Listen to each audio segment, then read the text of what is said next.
بسم الله الرحمن الرحيم. வார்த்தைகளில் சிறந்தது அல்லாஹுடைய வார்த்தை என்றும், வழிகாட்டுதலில் சிறந்தது நபிகள் நாயகம் ஸல்லல்லாஹு அலைஹி வஸல்லம் அவர்களுடைய வழிகாட்டுதல் என்றும், காரியங்களில் மிக மிக கெட்டது மார்க்கங்களில் பித்அத்துகளை உண்டாக்குவது, ஒவ்வொரு பித்அத்தான காரியங்களும் வழிகேடுகள் அனைத்தும் உங்களை நரகில் கொண்டு போய் சேர்க்கும் என்று நபிகள் நாயகம் ஸல்லல்லாஹு அலைஹி வஸல்லம் அவர்கள் தங்களுடைய ஒவ்வொரு சொற்பொழிவின் துவக்கத்திலும் இந்த மனித சமுதாயத்திற்கு நினைவுறுத்தியதை சிறப்புமிக்க இந்த நல்ல சந்தர்ப்பத்தில் அல்லாஹ்வினுடைய ஆலயத்தில் புனிதமிக்க ரமலானுடைய மாதத்தில் வந்தமர்ந்து கேட்டுக்கொண்டிருக்கின்ற உங்களது சிந்தனையிலும் ஆரம்பமாக அந்த நபிமொழியை நினைவுபடுத்தி எனதுரையை ஆரம்பம் செய்கின்றேன். இணை வைத்தல், பித்அத்துகள், அனாச்சாரங்கள், மூட பழக்க வழக்கங்கள், சடங்கு சம்பிரதாயங்களை விட்டும் அமல்களை பாழாக்கி மறுமை நாளில் நரகத்திற்கு அழைத்துச் செல்லுகின்ற அனைத்து தீய எண்ணங்கள் நடவடிக்கைகளை விட்டும் நம் எல்லோரையும் அல்லாஹ் பாதுகாத்து அல்லாஹ்வினுடைய மார்க்கத்தில் சொல்லப்பட்ட சட்டதிட்டங்களுக்கேற்ப நம்முடைய வாழ்வை நாம் அமைத்து மரணிக்கும் பொழுது உண்மை முஸ்லீமாக மரணித்து மறுமை நாளில் வெற்றி பெறுகின்ற ஒரு கூட்டத்தில் அல்லாஹ் நம் எல்லோரையும் எழுப்பி சொர்க்கத்தில் நபிமார்களோடு அல்லாஹ் நம் அனைவர்களையும் ஒன்று சேர்ப்பானாக. அன்பிற்கும் பாசத்திற்கும் உரிய தாய்மார்களே, சகோதரர்களே, பெரியோர்களே, புனிதமிக்க இந்த ரமலானுடைய மாதத்தில் அல்லாஹ்வினுடைய தூதர் காண்பித்து தந்த முறைப்படி வணக்க வழிபாடுகளை நிறைவேற்றிவிட்டு மிக சிறந்த ஒரு உன்னதமான நோக்கத்திற்காக வேண்டி அவனுடைய ஆலயத்தில் நாம் எல்லாம் திரளாக குழுமி இருக்கின்றோம்.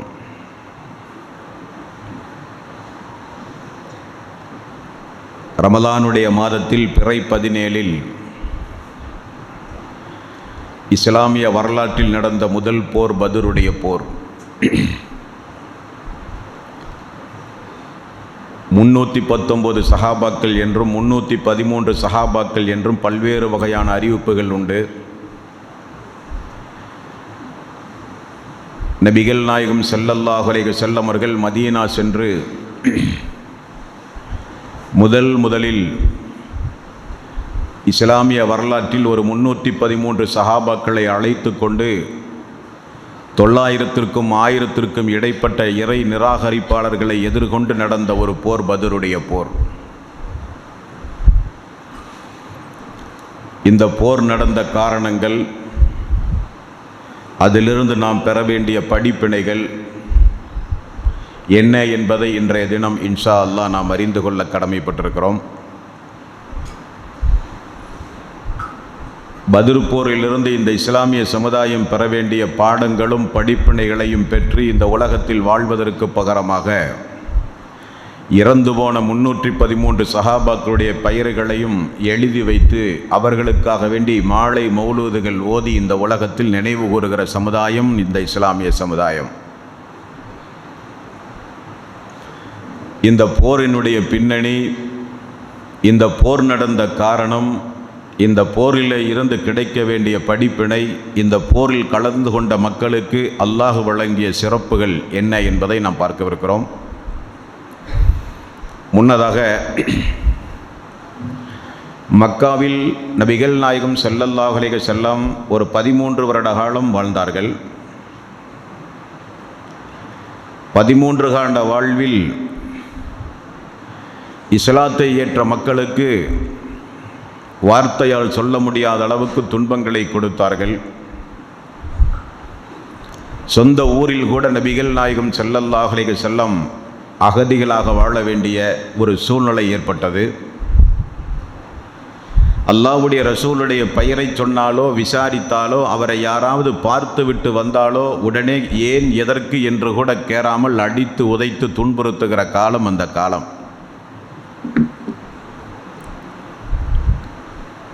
சொந்த ஊரில் இஸ்லாமிய பிரச்சாரம் செய்ய முடியாத ஒரு நிலை அல்லாஹ்வுடைய ரசூலுக்கு ஒரு கட்டத்தில் ஏற்பட்டு 150 கிலோமீட்டர் தொலைவிலே இருக்கின்ற தாயிஃப் நகருக்கு தன்னுடைய வளர்ப்பு மகன் ஜெயித் அவர்களை அழைத்து கொண்டு ரசூல் ஸல்லல்லாஹு அலைஹி வஸல்லம் அவர்கள் இஸ்லாமிய பிரச்சாரம் செய்தார்கள் என்றும், தாயிஃப் நகர மக்களும் அல்லாஹ்வுடைய ரசூலை அடித்து துன்புறுத்தி வேதனைக்கு உள்ளாக்கி ஊரை விட்டு வெளியேற்றிய சம்பவம் இஸ்லாமிய வரலாற்றிலே உண்டு. இப்படி எங்கு பார்த்தாலும் மிக கடுமையான எதிர்ப்பு இருக்கின்ற நேரத்தில் நபிகள் நாயகம் ஸல்லல்லாஹு அலைஹி வஸல்லம் அவர்கள் கொஞ்சம் மக்களை அபிசீனியாவுக்கு ஹிஜ்ரத்து போகுமாறு கட்டளையிட்டார்கள். உஸ்மான் ரலியல்லாஹு அன்ஹுடைய தலைமையிலும் ஜாபிர் ரலியல்லாஹு அன்ஹுடைய தலைமையிலும் மக்கள் கொஞ்சம் அபிசீனியாவுக்கு மார்க்கத்தை பாதுகாக்க, அல்லாஹ்வுடைய தீனை பாதுகாக்க குடிபெயர்ந்தார்கள், ஹிஜ்ரத்து செய்தார்கள். இருந்தாலும் நபிகள் நாயகம் ஸல்லல்லாஹு அலைஹி வஸல்லம் இஸ்லாமிய பிரச்சாரத்தை விடவில்லை. வெளியூரிலே இருந்து மக்காவுக்கு வியாபாரத்திற்கு வந்து போகிற மக்களை எல்லாம் சந்தித்து இஸ்லாமிய பிரச்சாரம் செய்து கொண்டிருந்த நேரம், வியாபாரத்திற்கு வந்து போகிற மக்களை சந்தித்ததைப் போல ஹஜ்ஜுடைய காலங்களில் வெளியூர்களிலே இருந்து ஹஜ்ஜு செய்ய வருகிற மக்களையும் யாருக்கும் தெரியாமல் மினாவிலே போய் தன்னோடு தன்னுடைய பெரிய தந்தை அப்பாஸ் அவர்களை வைத்து மெல்ல மெல்ல பிரச்சாரம் செய்தார்களாம். ஒரு நாள், அது ஒரு ஹஜ்ஜுடைய நாள், மினாவில் மக்களெல்லாம் இரவு நேரத்தில் உறங்கிக் கொண்டிருந்த நேரம், ரசூலுல்லாஹி ஸல்லல்லாஹு அலைஹி வஸல்லம் அவர்கள் மினாவினுடைய ஒவ்வொரு தெண்டுகளையும் போய் தட்டி வெளியூர்களிலே இருந்து ஹஜ்ஜுக்கு வந்த மக்களை எல்லாம் போய் சந்தித்து, என்னோடு சிறிது நேரம் எனக்காக வேண்டி ஒரு 5 நிமிடத்தை ஒதுக்குங்கள், நான் இறைவனுடைய தூதர், நான் வெளியூர் வாசி அல்ல, நான் இந்த மக்காவிலே அப்துல்லாவுக்கும் ஆமினாவுக்கும் பிறந்தவர், நான் பொய் சொல்ல வேண்டிய அவசியமில்லை, பொருளாதாரம் திரட்ட வேண்டிய அவசியமில்லை, அந்தஸ்தை உயர்த்தவோ மக்கள் மத்தியிலே பிரபல்யம் அடையவோ இந்த கருத்தை நான் சொல்லவில்லை, ஆகவே எனக்காக வேண்டி ஒரு 5 நிமிடம் ஒதுக்குங்கள் என்று அல்லாஹ்வுடைய ரசூல் மினாவிலே இருக்கிற ஒவ்வொரு கூடாரத்தையும் போய் தட்டினார்கள். எல்லா மக்களும் ஏசினார்களாம், பேசினார்களாம், நெஞ்சிலே கை வைத்து தள்ளினார்களாம். ஒரு சில மக்கள் பார்க்கவே விருப்பமில்லையாம். இப்படி ஒவ்வொரு கூடாரங்களிலே இருந்து மக்களால் புறக்கணிக்கப்படுவதை மதீனாவிலே இருந்து அன்றைக்கு ஹஜ்ஜு செய்ய வந்த ஒரு 5 தோழர்கள் கூடாரத்திலே இருந்து உன்னிப்பாக பார்த்து கொண்டே இருக்கிறார்கள். அல்லாஹ்வுடைய ஒரு ஏற்பாட்டை நீங்கள் பார்க்க வேண்டும். அல்லாஹ்வுடைய ரசூலோடு ஒரே ஊரிலே, ஒரே வீட்டில், வீட்டுக்கு அருகில், ஒரே தெருவில் தினசரி பார்க்கிற மக்களுக்கு அல்லாஹ் ஹிதாயத்தை கொடுக்கவில்லை. மதீனாவிலே இருந்து ஹஜ்ஜு செய்ய வந்த மக்களுக்கு அல்லாஹ் ஹிதாயத்தை கொடுத்து மதீனாவில் இஸ்லாம் வளர்க்கப்பட வேண்டுமே, இந்த தூதர் செல்ல வேண்டிய இடமாயிற்றே என்பதை புரிந்து அல்லாஹ் செய்கிற ஒரு ஏற்பாட்டை பாருங்கள். சுப்ஹானல்லாஹ். மதீனாவில் அஸ்அத் ரலியல்லாஹுடைய தலைமையில் ஒரு 5 தோழர்கள் வந்திருந்தார்கள். இந்த 5 தோழர்களும் அல்லாஹ்வுடைய ரசூலை அந்த மக்கள் புறக்கணிப்பதை பார்த்து அஸ்அத் அவர்கள் சொல்லுகிறார் தன்னுடைய நண்பர்களிடத்தில், அவரை பார்த்தால், அவருடைய முகத்தை பார்த்தால் மக்களை குழப்புகிறவராக தெரியவில்லை. ஒரு சூனியக்காரரோ மந்திரவாதியோ இல்லாததையும் பொல்லாததையும் சொல்லி மனித உள்ளங்களிலே சஞ்சலங்களை ஏற்படுத்துகிறவர் அல்ல அவர். அவருடைய முகத்திலே ஒரு தெளிவுண்டு. சொந்த ஊர்வாசியை மக்கள் புறக்கணிக்க என்ன காரணம், அவர் என்னதான் சொல்கிறார் என்று நம்முடைய தெண்டுக்கு அழைத்து வந்து அவர் சொல்லுகிற உபதேசத்தை கேட்போமா என்று அஸ்அத் அவர்கள் தோழர்களிடத்திலே ஆலோசனை கேட்க, தோழர்களும் சரி என்று சொல்ல அல்லாஹ்வுடைய ரசூலை அழைத்து வந்தார்கள். 5 தோழர்களும் இருக்கிற அந்த டெண்டில் அந்த இரவு நேரத்தில், ஹஜ்ஜுடைய காலத்தில் ரசூல் ஸல்லல்லாஹு அலைஹி வஸல்லம் அவர்களோடு இரவு நேரத்தில் அந்த மக்கள் யாருக்கும் தெரியாமல் ரகசியமாக உரையாடுகிறார்கள். நீங்கள் யார்? சொந்த ஊரிலே உங்களை மக்கள் புறக்கணிக்க வேண்டிய அவசியம் என்ன? என்ன சொல்ல வருகிறீர்கள்? உங்களுடைய கருத்துக்கள் என்ன என்று கேட்கும்போது நபிகள் நாயகம் ஸல்லல்லாஹு அலைஹி வஸல்லம் அவர்கள் நீங்கள் யார் என்று விசாரிக்க, நாங்கள் உள்ளூர்வாசி அல்ல, நாங்கள் மதீனாவிலே இருந்து காபத்துல்லாவிற்கு ஹஜ்ஜு செய்ய வந்தவர்கள் என்ற அந்த மக்கள் தன்னை அறிமுகம் செய்ய, நபிகள் நாயகம் ஸல்லல்லாஹு அலைஹி வஸல்லம் அவர்கள் சொன்னார்கள், நான் அப்துல்லாவுக்கும் ஆமினாவுக்கும் பிறந்த மக்கா ஊர்வாசி. ரமலானுடைய மாதத்தில் அல்லாஹு தாலா ஜிப்ரீல் அலைஹிஸ்ஸலாத்து வஸ்ஸலாம் அவர்களின் மூலமாக அல்லாஹு தாலா என்னை இறைத்தூதராக தேர்வு செய்து விட்டான். என்னுடைய பணி தூது பணி. இல்லாததையும் பொல்லாததையும் என்னுடைய பங்குக்கு எடுத்துச் சொல்கிறவனல்ல நான். மார்க்கம் என்று நான் சொல்வதெல்லாம் இறைவனுடைய வார்த்தை. நான் ஒரு இறை தூதர் என்று அல்லாஹ்வுடைய ரசூல் ஆரம்பித்தார்கள். ஆரம்பமே அந்த மக்களுடைய உள்ளத்தில் மிகுந்த ஒரு மகிழ்ச்சி. அதுக்கு ஒரு காரணம் உண்டு. அப்படியானால் இதுவரை உங்களுடைய இறைவன் உங்களுக்கு என்ன சொன்னான் என்று அந்த தோழர்கள் கேட்க, இறைவன் ஒருவனை மட்டும்தான் வணங்க வேண்டும், இறைவனுக்கு இணைதுணைகளை ஏற்படுத்தக்கூடாது என்று சொல்லி அல்லாஹ்வுடைய ரசூல் அதுவரை இறங்கிய வசனங்களை எடுத்துச் சொல்லி, குழந்தைகளை கொல்லாதீர்கள், அடிமைகளிடத்திலே நீதமாக நடங்கள், வட்டி வாங்காதீர்கள், கொலை செய்யாதீர்கள், சமுதாயத்திலே குழப்பங்களை ஏற்படுத்தாதீர்கள் என்று பாவங்களை சுட்டிக்காட்டியும் அல்லாஹுவை அறிமுகம் செய்தும் நபிகள் நாயகம் ஸல்லல்லாஹு அலைஹி வஸல்லம் அவர்கள் பேசினார்கள். முஹம்மது அவர்களே கொஞ்சம் நேரம் வெளியிலே நில்லுங்கள் என்று அஸ்ஸத் அவர்கள் சொல்லி அல்லாஹ்வுடைய ரசூலை டெண்டிலே இருந்து வெளியே நிப்பாட்டி தோழர்களிடத்திலே சொன்னார், அஸ்ஸத், அல்லாஹ் எவ்வளவு பெரிய ஒரு நியாமத்தை நமக்கு செய்திருக்கிறான் பார்த்தீர்களா நண்பர்களே. மதீனாவிலே நாமெல்லாம் வாழ்ந்து கொண்டிருக்கிறோம். மதீனாவில் நம்முடைய நிலைமை என்ன? அவுஸ் கஸ்ரஜ் என்று 2 கோத்திரம் உண்டு. 3வது யூதர்கள் உண்டு. யூதர்கள் எப்பொழுதும் அவுஸ் கஸ்ரஜ் கோத்திரத்தார்களிடத்திலே சண்டையிடும் பொழுது, கொடுத்த கடனை மிரட்டி வாங்கும் பொழுது, ஏதாவது பேச்சுவார்த்தைகள் முற்றும் போது, கோபதாபங்கள் வெளிப்படும் போது யூதர்கள் பயன்படுத்துகிற ஒரு வாசகம் உண்டு மதீனாவில். நாங்கள் பாலஸ்தீனத்திலே இருந்து எதிரிப்புக்கு மதீனாவுக்கு குடிபெயர்ந்து வருவதற்கு என்ன காரணம் தெரியுமா? நாங்கள் ஒரு இறை தூதரை எதிர்பார்த்து வந்திருக்கிறோம். அவர் நிச்சயம் இந்த மதீனாவுக்கு வருவார். அவர் வந்தால் அவரை பின்பற்றி அவருடைய தலைமையின் கீழ் ஒரு சமூகத்தை உண்டாக்கி உங்களை நாட்டிலே இருந்து நாங்கள் துரத்துகிறோம் என்று அடிக்கடி பயமுறுத்துவார்களாம். அஸ்ஸத் அவர்கள் சொல்லுகிறார், அந்த யூதர்கள் இந்த தூதரை, எந்த தூதரை எதிர்பார்த்து அந்த யூதர்கள் இந்த உலகத்தில் வாழ்ந்து கொண்டிருக்கிறார்களோ அந்த தூதர் இதோ மக்காவில் நம்முடைய கண் எதிரே இப்பொழுது நின்று கொண்டிருக்கிறார். இவர் மதீனா வந்து யூதர்கள் இந்த தூதரை பின்பற்றுவதற்கு முன்னால் நாம் இந்த தூதரை பின்பற்ற வேண்டும் என்று சொல்லி அஸ்ஸத் ரலியல்லாஹு அன்ஹு அவர்களும் இருக்கிற தோழர்களும் ஒரு முடிவு செய்து அல்லாஹ்வுடைய ரசூலை மீண்டும் அந்த டெண்டுக்குள் அழைத்து ஷஹாதத்து கலிமா சொல்லி யாருக்குமே தெரியாமல் இஸ்லாமிய மார்க்கத்தை ஏற்றுக்கொள்கிறார்கள். 5 தோழர்களும் ஏற்றுக்கொண்ட தோழர்கள் மதீனாவுக்கு சென்றார்கள். மதீனா சென்றால் 5 தோழர்களும் 5 நண்பர்களை சந்திக்கிறார்கள். இஸ்லாம் எப்படி வளர்கிறது பாருங்கள். மதீனாவில் அல்லாஹ்வுடைய ரசூல் செல்வதற்கு முன்னதாக 5 தோழர்களும் 5 நண்பர்களை சந்திக்கிறார்கள். 5 நண்பர்களும் அவருடைய குடும்பத்தினர்களை சந்திக்கிறார்கள். குடும்பத்தினர்கள் உறவினர்களை சந்திக்கிறார்கள். இப்படியாக மெல்ல மெல்ல யாருக்கும் தெரியாமல் ரகசியமாக இரவு நேரங்களில் மக்ரிபுடைய நேரத்திலும் இஷாவுக்கு பிறகும் பேரித்தம்பள தோட்டங்களில் யாருக்கும் தெரியாமல் குடும்பத்தார்கள் எல்லாம் அழைக்கப்பட்டு இந்த யூதர்கள் இந்த மதீனாவில் எந்த தூதரை எதிர்பார்த்து கொண்டிருக்கிறார்களோ அந்த தூதர் மக்காவிலே வந்து விட்டார். 2 கண் கொண்டு நாங்கள் பார்த்து விட்டோம். அந்த தூதர் இந்த மதீனாவுக்கு குடிபெயர்ந்து வருவதாக இந்த யூதர்கள் நம்பிக்கொண்டிருக்கின்றார்கள். இவர்கள் அந்த மார்க்கத்தை ஏற்பதற்கு முன்னால், தூதரை பின்பற்றுவதற்கு முன்னால், இந்த தூதர் மதீனாவுக்கு வருவதற்கு முன்னால் எங்களோடு வாருங்கள், அவரை சந்திப்ப நாங்கள் ஏற்பாடு செய்கிறோம் என்று சொல்லி இந்த அஸ்ஸத் ரலியல்லாஹு அன்ஹு அவர்கள் ஒரு 14 பேரை தயார் செய்து மொத்தம் 15 பேர் அல்லாஹ்வுடைய ரசூலுக்கு ஆள் அனுப்பி முதலிலே தகவல் சொல்லி மக்காவிலே இருந்து புறநகர் பகுதிக்கு வரச் சொல்லி யாருக்குமே தெரியாமல் இரவு நேரத்தில் அக்கபா உடன்படிக்கை என்று வரலாறு சொல்லுகிறது. அக்கபா என்கிற ஒரு இடத்தில் இந்த 15 நபர்களோடு ரசூல் ஸல்லல்லாஹு அலைஹி வஸல்லம் அவர்கள் சந்திப்பு நிகழ்ச்சி நடக்கிறது.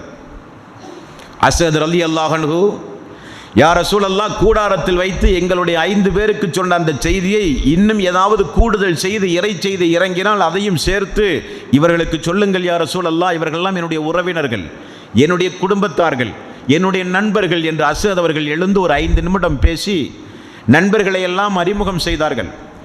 அல்லாஹ்வுடைய ரசூல் அருகிலே இருக்கிற அப்பாஸ் அவர்களை பெரிய தந்தையை அனுப்பி இவர்களெல்லாம் உண்மையிலே மதீனாவிலிருந்து வந்தவர்களா என்று உளவு பார்க்க சொல்லி அப்பாஸ் அவர்களும் பார்த்து எல்லோரும் மதீனாவாசிகள் என்று ஊர்ஜிதம் செய்த பிறகு அல்லாஹ்வுடைய ரசூல் வரவழைக்கப்பட்டார். நபிகள் நாயகம் ஸல்லல்லாஹு அலைஹி வஸல்லம் அவர்கள் வந்து அந்த மக்களுக்கு இஸ்லாத்தை போதித்தார்கள். சுபஹானல்லாஹ், வந்த 14 பேர்களில் ஒரு நபர் கூட இல்லாமல் 14 பேரும் இஸ்லாத்தை தழுவினார்கள். முதல் அக்கபா உடன்படிக்கை. 15 பேரும் மதீனாவுக்கு சென்றார்கள். 5-15ஆக மாறியது. 15 பேர்களும் மதீனா முழுக்க காட்டு தீயை போல இந்த மார்க்க பிரச்சாரத்தில் ஈடுபடத் தொடங்கினார்கள். அதனுடைய விளைவு அவுஸ் கஸ்ரஜ் கோத்திரத்துடைய தலைவர்களுடைய வீடுகளுக்கெல்லாம் இந்த செய்தி எட்டியது. மீண்டும் அஸ்அத் ரலியல்லாஹு அன்ஹுடைய மிகப்பெரிய ஒரு முயற்சியினால் 70 பேரை அஸ்அத் ரலியல்லாஹு அன்ஹு மீண்டும் திரட்டுகிறார்கள். 70 பேரும் அல்லாஹ்வுடைய ரசூலும் அமர்ந்து அகபா என்கிற இடத்தில் வைத்து ஒரு இஸ்லாமிய பிரச்சாரம் உபதேசம் அங்கே நடக்கிறது. அல்லாஹ்வுடைய ரசூல் பேசுகிறார்.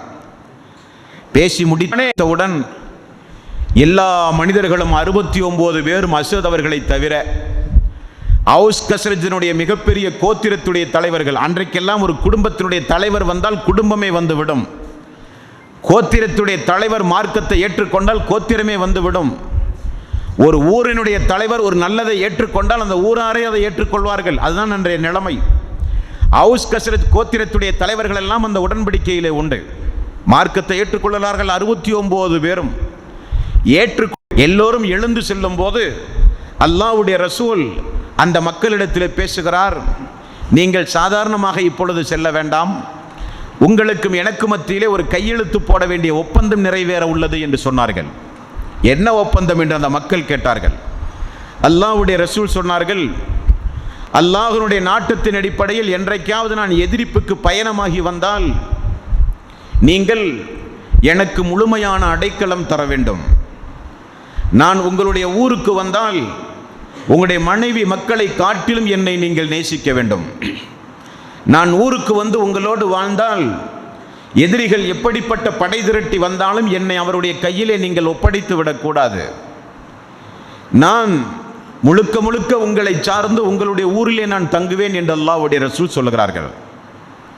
மக்கள் எல்லாம் சரி என்று ஒப்பந்தத்தில் கையெழுத்து போடும்போது அஸ்அத் ரலியல்லாஹு அன்ஹு அவர்கள் அந்த மக்களிடத்திலே கேட்கிறார்கள், இந்த கையெழுத்து போடுவதற்கு முன்னால் கொஞ்சம் யோசித்து பார்த்து கையெழுத்திடுங்கள். காரணம், இந்த முஹம்மது அவர்கள் மதீனாவுக்கு வந்து நாம் அடைக்கலம் கொடுத்தால் முழுக்க முழுக்க குறைஷிகள் நம்மை எதிர்ப்பார்கள். நம்முடைய வியாபார பொருள்களை வழிமறித்து கொள்ளையடிப்பார்கள். படை திரட்டி வந்து நம்முடைய ஆண்களையும் பெண்களையும் கொலை செய்வார்கள். ஆகவே இவர் இந்த முஹம்மது இடத்திலே கையெழுத்து போடும் பொழுது இவையெல்லாம் யோசனை செய்து கையெழுத்து போடுங்கள் என்று சொல்லுகிறார் அஸ்அத். அந்த மக்கள், முஹம்மது அவர்களே, உங்களுக்கு நாங்கள் கையெழுத்து போடுவதற்கு முன்னால் எங்களுக்கு நீங்கள் ஒரு சில வாக்குகள் தர வேண்டும் என்று மக்கள் கேட்கிறார்கள். என்ன வாக்கு என்று அல்லாஹ்வுடைய ரசூல் கேட்டார். நீங்கள் மக்காவிலே இருக்கிற வரை உங்களை எங்களால் பாதுகாக்க முடியாது. நீங்கள் என்றைக்கு மதீனா வருகிறீர்களோ, எங்களோடு வந்து வசிக்கின்றீர்களோ, அன்றைக்கு எவ்வளவு பெரிய இழப்புகளும் போராட்டங்களும் எங்களுக்கு ஏற்பட்டாலும் உங்களை நாங்கள் பாதுகாக்க தயார் என்று சொல்லி ஒப்பந்தத்தை ஏற்கிறார்கள். இரண்டாவது, அப்படி நீங்கள் மதீனா வந்து எங்களோடு வாழ்ந்த பிறகு திரும்ப நீங்கள் என்றைக்காவது அல்லாஹ் நாடி இந்த மக்கா இஸ்லாத்திற்கும்பால் வந்த பிறகு இது என்னுடைய சொந்த ஊர் மக்கா, நான் திரும்ப மக்காவுக்கு செல்லுவேன் என்று சொல்லி எங்களை விட்டுவிட்டு நீங்கள் மக்காவுக்கு வந்துவிடக்கூடாது. வாழ்வும் மரணமும் எங்களோடு தான் யா ரசூலல்லாஹ் உங்களுக்கு இருக்க வேண்டும் என்ற இரண்டாவது ஒப்பந்தம் மக்கள் போடுகிறார்கள். மூன்றாவதாக சொல்லுகிறார்கள், இப்படி உங்களை நாங்கள் மிகப்பெரிய துன்பப்பட்டு கஷ்டப்பட்டு வேதனைக்கு உள்ளாக்கி உங்களை இப்படி நாங்கள் பாதுகாத்தால் எங்களுக்கு சொர்க்கம் கிடைக்குமா என்று உத்தரவாதம் தாருங்கள் என்று கேட்கிறார்கள்.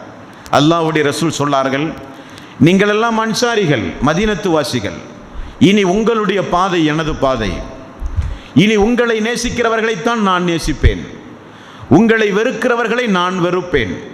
நீங்கள் செல்லுகிற பாதை இனி எனது பாதை.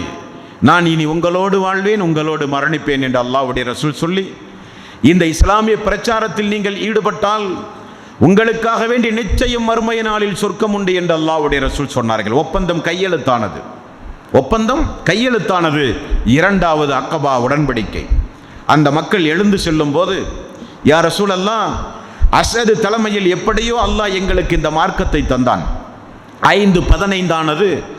15 இதோ இப்பொழுது நீங்கள் பார்க்கிற மிகப்பெரிய ஒரு ஜமாத்தாக மாறியது. நாங்கள் இனி மதீனா சென்றால் வெறுமனே இருக்க மாட்டோம், இஸ்லாத்தை பகிரங்கப்படுத்துவோம், எங்களுடைய கிராமங்களுக்கு செல்லுவோம், எங்களுடைய குடும்பத்தார்களிடத்தில் எடுத்து சொல்லுவோம், எங்களால் முடிந்த அனைத்து முயற்சிகளையும் செய்வோம் இந்த இஸ்லாத்திற்காக வேண்டி. ஆனால் யா ரசூலல்லாஹ், ஒரு சங்கடமான சூழ்நிலை உண்டு. மதீனாவில் யூதர்கள் அதிகம், வேதத்தை படித்த மக்கள் அதிகம். நாங்கள் இஸ்லாமிய பிரச்சாரம் செய்கிற நேரத்தில் அவர்கள் தங்களுடைய வேதத்துடைய வரிகளை எடுத்து கொண்டு வந்து, இதுதான் உண்மையான வேதம், இதுதான் உண்மையான மார்க்கம், இதைத்தான் பின்பற்ற வேண்டும் என்று குழப்பம் செய்துவிடக்கூடாது. நல்ல மார்க்கம், இது அல்லாஹ்வுடைய மார்க்கம். இந்த மார்க்கம் உயிர் பெற வேண்டும், மக்களால் பின்பற்றப்பட வேண்டும். ஆகவே ஒரு 2 மௌலவிகளை, மார்க்க அறிஞர்களை எங்களோடு நீங்கள் அனுப்பித்தாருங்கள் யா ரசூலல்லாஹ். அவர்கள் குர்ஆனில் கைதேர்ந்தவர்களாக இருக்க வேண்டும், நல்ல பேச்சு திறமை உள்ளவர்களாக இருக்க வேண்டும் என்று சொல்ல நபிகள் நாயகம் ஸல்லல்லாஹு அலைஹி வஸல்லம் 2 தோழர்களை அனுப்புகிறார்கள். ஒன்று முஸ்அப் ரலியல்லாஹு அன்ஹு, இன்னொன்று 2 கண்ணும் தெரியாத அப்துல்லா இப்னு உம்மி மக்தூம் ரலியல்லாஹு அன்ஹு. 2 நபர்களையும் அல்லாஹ்வுடைய ரசூல் அனுப்பியவுடன் அந்த 70 தோழர்களும் 2 தோழர்களை மலை போல் நிறுத்தி வைத்து தங்களுடைய உறவினர்களுக்கு, குடும்பத்தார்களுக்கு ரகசிய சந்திப்பு என்று சொல்லி மதீனாவில் வேகமாக இஸ்லாம் பரவ ஆரம்பித்தது. அல்லாஹு தஆலா தூதருக்கு கட்டளையிட்டான், எதிரிப் என்கிற நாட்டுக்கு நீங்கள் குடிபெயர்ந்து செல்ல வேண்டும் என்று கட்டளையிட ரசூலுல்லாஹி ஸல்லல்லாஹு அலைஹி வஸல்லம் அவர்களும் அபூபக்கர் அவர்களும் மக்காவை திரும்ப திரும்ப பார்த்து பார்த்து அழுதுவிட்டே சென்றார்கள் என்று ஹதீஸுகளிலே பார்க்கிறோம். இப்படியாக ரசூலுல்லாஹி ஸல்லல்லாஹு அலைஹி வஸல்லம் அவர்கள் மதீனா சென்ற விவரம், மதீனா அல்லாஹ்வுடைய ரசூல் செல்வதற்கு முன்னதாக மக்காவில் நடந்த மிகப்பெரிய ஆபத்தான ஒரு சம்பவம். என்ன சம்பவம் என்றால், ஒரே ஆண்டில் குறிப்பிட்ட ஒரு சில மாதங்களுக்குள்ளேயே அல்லாஹ்வுடைய ரசூலுடைய வளர்ப்பு தந்தை, பெரிய தந்தை அபூ தாலிப் மரணப்பட்டு போய்விடுகிறார். கொஞ்ச நாளில் கதீஜா அவர்களும் மரணித்து விடுகிறார்கள். ஒருபுறம் அபூ தாலிஃபினுடைய பலம், இனிவரும் கதீஜா அவர்களுடைய பலம், 2 பலம் அல்லாஹ்வுடைய ரசூலுடைய மிகப்பெரிய பலம். அல்லாஹ்வுடைய ரசூலின் மீது கை வைத்தால் 2 குடும்பமும் கொதித்தெழுந்துவிடும் என்கிற நிலையில் அல்லாஹ் ஒரு பாதுகாப்பு கொடுத்திருந்தான். 2 பேரும் இறந்து போன உடனடியாக ஒரு திண்ணையில் எல்லா குறைசிகளும் ஒன்று கூடி, இனி முகம்மதை நாம் உயிரோடு விட்டுவிடக்கூடாது, முகம்மதை கொன்றுவிட வேண்டும் என்று ஆலோசனை செய்கிறார்கள். ஆலோசனை எப்படி செய்கிறார்கள்? யாராவது 3 பேரோ 4 பேரோ போய் செய்து இந்த கொலையிலே ஈடுபட்டால் அவருடைய குடும்பத்தார்களுடைய எதிர்ப்புக்கு நாம் எல்லாம் ஆளாகி விடுவோம். ஆகவே நம்மில் இருக்கிற ஒவ்வொரு குடும்பத்திலும், பெரிய பெரிய குடும்பத்திலும் ஒவ்வொரு நபர்கள் வர வேண்டும். அப்படி ஒரு 10 பேர் தேர்வு செய்யப்பட்டார்கள். அந்த 10 பேர் தலைமையில் இரவோடு இரவாக அல்லாஹ்வுடைய ரசூல் முஹம்மது நபி ஸல்லல்லாஹு அலைஹி வஸல்லம் அவர்களை கொலை செய்வதாக திட்டம் தீட்டுகிறார்கள். அல்லாஹ்வுடைய ரசூல் அலி ரலியல்லாஹு அன்ஹு அவர்களை தான் படுக்க வேண்டிய இடத்தில் படுக்க சொல்லுகிறார். எவ்வளவு பெரிய சாமர்த்தியம், தைரியம் அலி அவர்களுக்கு வேண்டும். அல்லாஹ்வுடைய ரசூலை கொலை செய்ய போகிறார்கள் என்று அலி அவர்களுக்கு தெரியும். இருந்தாலும் அல்லாஹ்வுடைய ரசூல் நான் படுக்க வேண்டிய படுக்கையில் நீங்கள் படுங்கள் என்று சொல்லி அலி ரலியல்லாஹு அன்ஹு அவர்களை படுக்க வைத்துவிட்டு எல்லோரும் பகல் நேரத்தில் பார்க்க அபூபக்கர் அவர்களோடு அல்லாஹ்வுடைய ரசூல் மக்காவை விட்டு வெளியேறுகிறார். அல்லாஹு தஆலா எல்லோருடைய கண்களையும் மறைக்கிறான். கொலை செய்ய வந்தவர்கள் பார்க்கிறார்கள், அல்லாஹ்வுடைய ரசூல் இருக்க வேண்டிய இடத்தில் அலி அவர்கள் இருக்கிறார்கள். மிரட்டுகிறார்கள், ஆவேசமாக பேசுகிறார்கள். எங்கே சென்றார்கள் என்று கேட்கிறார்கள். எனக்கொன்றும் தெரியாது என்று மறுக்க, ஆயிஷா அவர்களிடத்திலே போய் மிரட்ட, அஸ்மாவை போய் மிரட்ட, அபூபக்கருடைய குடும்பத்தாரிடத்திலே போய் மிரட்ட, பெண்களை அடிக்க, எல்லா வகையான அநாகரிகமான வேலைகளையும் செய்கிறார்கள். இந்த பதட்டத்தோடு தான் அல்லாஹ்வுடைய ரசூல் மதீனாவுக்கு வருகிறார்கள். மதீனா வந்தால் ரசூலுல்லாஹி ஸல்லல்லாஹு அலைஹி வஸல்லம் மக்காவிலே இருந்து மதீனாவுக்கு வருகிறார்கள் என்கிற செய்தி மதீனாவிலே இருக்கிற மக்கள் கேள்விப்பட்டு, நபிகள் நாயகம் ஸல்லல்லாஹு அலைஹி வஸல்லம் மக்காவிலே இருந்து, பொதுவாக மக்காவிலே இருந்து மதீனா பயணமாக வேண்டுமானால் குதிரையில் வந்தால் இவ்வளவு நாள், கழுதையில் வந்தால் இவ்வளவு நாள், வேகமான ஒட்டகத்தில் வந்தால் இவ்வளவு நாள், நடந்து வந்தால் இத்துணை நாள் என்று அந்த மக்களுக்கு ஒரு கணக்குண்டு. அந்த அடிப்படையில் அல்லாஹ்வுடைய ரசூல் எதில் ஏறி புறப்பட்டார்கள் என்று மக்கள் விசாரிக்கிறார்கள். ஒட்டகத்தில் என்பது ஊர்ஜிதமாகிவிட்டது. ஒட்டகத்தில் பயணமானால் அதிகபட்சம் ஒரு 15 நாளிலே இருந்து 17 நாளுக்குள் எப்படியாவது வந்தாக வேண்டும் என்று சொல்லி மக்கள் அந்த 15வது நாளில் மதீனாவினுடைய ஊர் எல்லையில் மக்கள் எல்லாம் திரண்டு நிற்கிறார்கள் அல்லாஹ்வுடைய ரசூலை எதிர்பார்த்து. அல்லாஹ்வுடைய ரசூல் மக்காவிலே இருந்து நேரடியாக மதீனா சென்றால் போகிற வழியில் இவர்களுடைய குறுக்கீடுகள் இருக்கும் என்று நினைத்து அல்லாஹ்வுடைய வஹிக்கேற்ப தௌர் என்கிற ஒரு குகையில் ரசூல் ஸல்லல்லாஹு அலைஹி வஸல்லம் அவர்கள் 3 நாள் தங்குகிறார்கள். இந்த 3 நாள் பயணத்தில் கூடுதலாகி விடுகிறது. அது அந்த மக்களுக்கு தெரியவில்லை. ஆகவே அந்த மக்கள் காலையிலே வந்து மாலை வரை அந்த வீதியிலே வந்து நின்று எதிர்பார்த்து 3 நாளும் திரும்ப செல்கிறார்கள். ஒரு நாள் ஒரு பேரித்தம் மரத்திலே ஏறி ஒரு யூதன் பேரித்தம்பழத்தை எடுத்து பறித்து கொண்டிருக்கும் போது அவனுடைய கண்ணிலே படுகிறது நீண்ட தொலைவில் இருக்கிற ஒரு ஒட்டகம். அவன் இறங்கி வந்து, மக்களே, முஸ்லிம்களே, நீங்கள் யாரை எதிர்பார்த்திருக்கிறீர்களோ இதோ அந்த முஹம்மது வந்து விட்டார் என்று சொல்ல மக்கள் மிகப்பெரிய ஒரு வரவேற்பு கொடுத்து அல்லாஹ்வுடைய ரசூலை வரவேற்று மதீனாவுக்குள் அழைத்து சென்றார்கள் என்பது இந்த வரலாற்றினுடைய தொடக்கம். மதீனா வந்தால் ரசூலுல்லாஹி ஸல்லல்லாஹு அலைஹி வஸல்லம் அவர்கள் இரவு நேரத்தை எப்படி கழிப்பார் என்பதை ஆயிஷா ரலியல்லாஹு அன்ஹா அவர்கள் சொல்கிறார்கள். இரவிலே அல்லாஹ்வுடைய ரசூல் தூங்க மாட்டாராம். ஒரே பதட்டம். எங்கே ஊர் விட்டு ஊர் வந்து கூட இந்த சதிகாரர்கள், கொடுமைக்காரர்கள் நம்மையும் நம்மளுடைய மார்க்கத்தை பின்பற்றுகிற தோழர்களுக்கும் ஏதாவது துன்பங்கள் கொடுத்து விடுவார்களோ என்கிற பதட்டத்தோடு அல்லாஹ்வுடைய ரசூல் நாட்களை மெல்ல மெல்ல கழித்தார்கள். ஒரு நாள் இரவு முழுக்க அல்லாஹ்வுடைய ரசூல் தூங்கவில்லை. ரசூலுல்லாஹி ஸல்லல்லாஹு அலைஹி வஸல்லம் அல்லாஹ்விடத்திலே பிரார்த்தனை செய்கிறார், யா அல்லாஹ், ஏதாவது ஒரு தோழர் எனக்கு பாதுகாப்பாக நின்றால் நான் சிறிது நேரம் உறங்குவேனே என்று அல்லாஹ்வுடைய ரசூல் பிரார்த்தனை செய்து முடித்ததுதான் காரணம். அந்த இரவு நேரத்தில் ஆயுதத்தை எடுத்து வைக்கிற சப்தம் வீட்டிலே அல்லாஹ்வுடைய ரசூலுக்கு கேட்கிறது. ரசூல் ஸல்லல்லாஹு அலைஹி வஸல்லம் ஆயிஷா ரலியல்லாஹு அன்ஹாவிடத்திலே, யார் நம்முடைய வீட்டுக்குள் வந்து ஆயுதத்தை எடுத்து வைக்கிற சப்தம் கேட்கிறேனே என்று சொல்லி விசாரித்து பார்க்க, சாயித் இப்னு அபி வக்காஸ் ரலியல்லாஹு அன்ஹு, யா ரசூலல்லாஹ், உங்களை பாதுகாக்க நான் வந்திருக்கிறேன் என்று சொன்னார். அவருக்காக வேண்டி அல்லாஹ்வுடைய ரசூல் பிரார்த்தனையும் செய்தார். இது சாயித் பின் அபி வக்காஸ் அவர்களுடைய பாதுகாப்பு. அல்லாஹ்வுடைய ரசூல் நிம்மதியாக உறங்கினார்கள். ஒரு வாரம், ஒரு மாதம், கொஞ்சம் நாட்கள் மெல்ல மெல்ல நகர்ந்தது. அல்லாஹ் ஒரு ஆயத்தை இறக்கினான், நபியே, உன்னி மக்களுடைய தீங்கிலிருந்து உன்னை நான் காப்பாற்றுவேன் என்று அல்லாஹ் ஆயத்தை இறக்கிவிட்டான். உடனே சாயித் பின் அபி வக்காஸ் அவர்களை அல்லாஹ்வுடைய ரசூல் அழைத்து, சாயித் பின் அபி வக்காஸ் அவர்களை நீங்கள் பயணமாகலாம், என்னை அல்லாஹ் பாதுகாப்பதாக வாக்களித்து விட்டான் என்று சொல்லி பாதுகாப்பிலே இருந்து விலக்கிக் கொள்கிறார்கள் அல்லாஹ்வுடைய ரசூல். இப்படி இருக்கும் பொழுது எங்கே 450 கிலோமீட்டர் தொலைவில் இருக்கிற மதீனாவுக்குள் புகுந்து இந்த குறைசிகள் நம்மை தாக்கி விடுவார்களோ? 13 ஆண்டு காலம் சொல்லனா துன்பங்களை தாங்கி அந்த மக்காவிலே வாழ்ந்து விட்டோம்.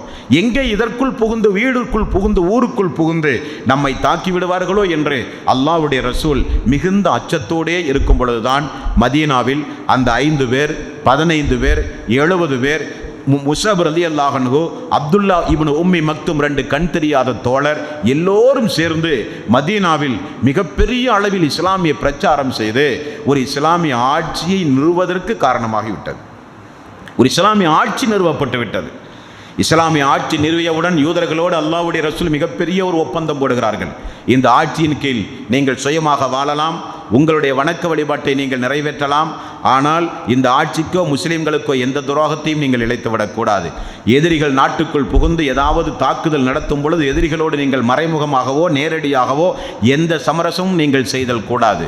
ஆட்சிக்கு கட்டுப்பட்டு ஜிஸ்யா வரி செலுத்தி என்னுடைய தலைமையின் கீழ் நீங்கள் வாழ வேண்டும் என்கிற ஒப்பந்தம் யூதர்களோடு போட்டு மதீனாவிலே வாழ்க்கை தொடங்கியது.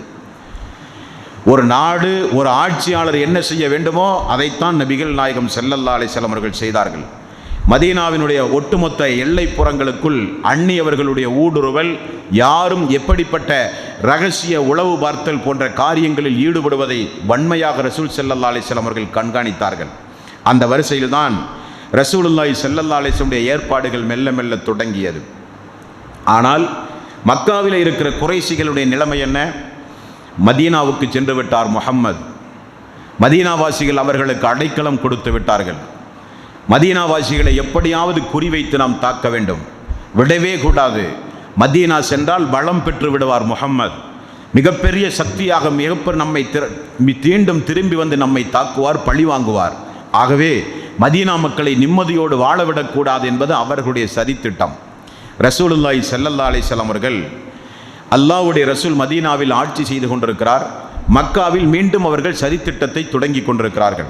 இந்த நேரத்தில் சஅத் பின் முஆத் ரலியல்லாஹு அன்ஹு அவர்கள் ஒரு உம்ரா பயணம் செய்வதற்காக வேண்டி மக்காவுக்கு செல்கிறார். உபை பின் கலப் என்பவர் அவருடைய நெருங்கிய நண்பர். உபை பின் கலப் என்பவர் பிலால் அவர்களுடைய எஜமானர். இந்த உபை பின் கலப் மதீனாவுக்கு போகும்போது, சிரியா வழியாக வியாபாரத்திற்கு போகும்போது இந்த சஅத் பின் முஆதுடைய வீட்டிலே தங்கிவிட்டு தான் செல்லுவார். மக்காவை தாண்டி சஅத் பின் முஆத் அவர்கள் ஏதாவது வியாபாரத்திற்கு போகும்போது உபை பின் கலப்பினுடைய வீட்டில் இவர் போய் தங்குவார். அப்படிப்பட்ட நட்பு.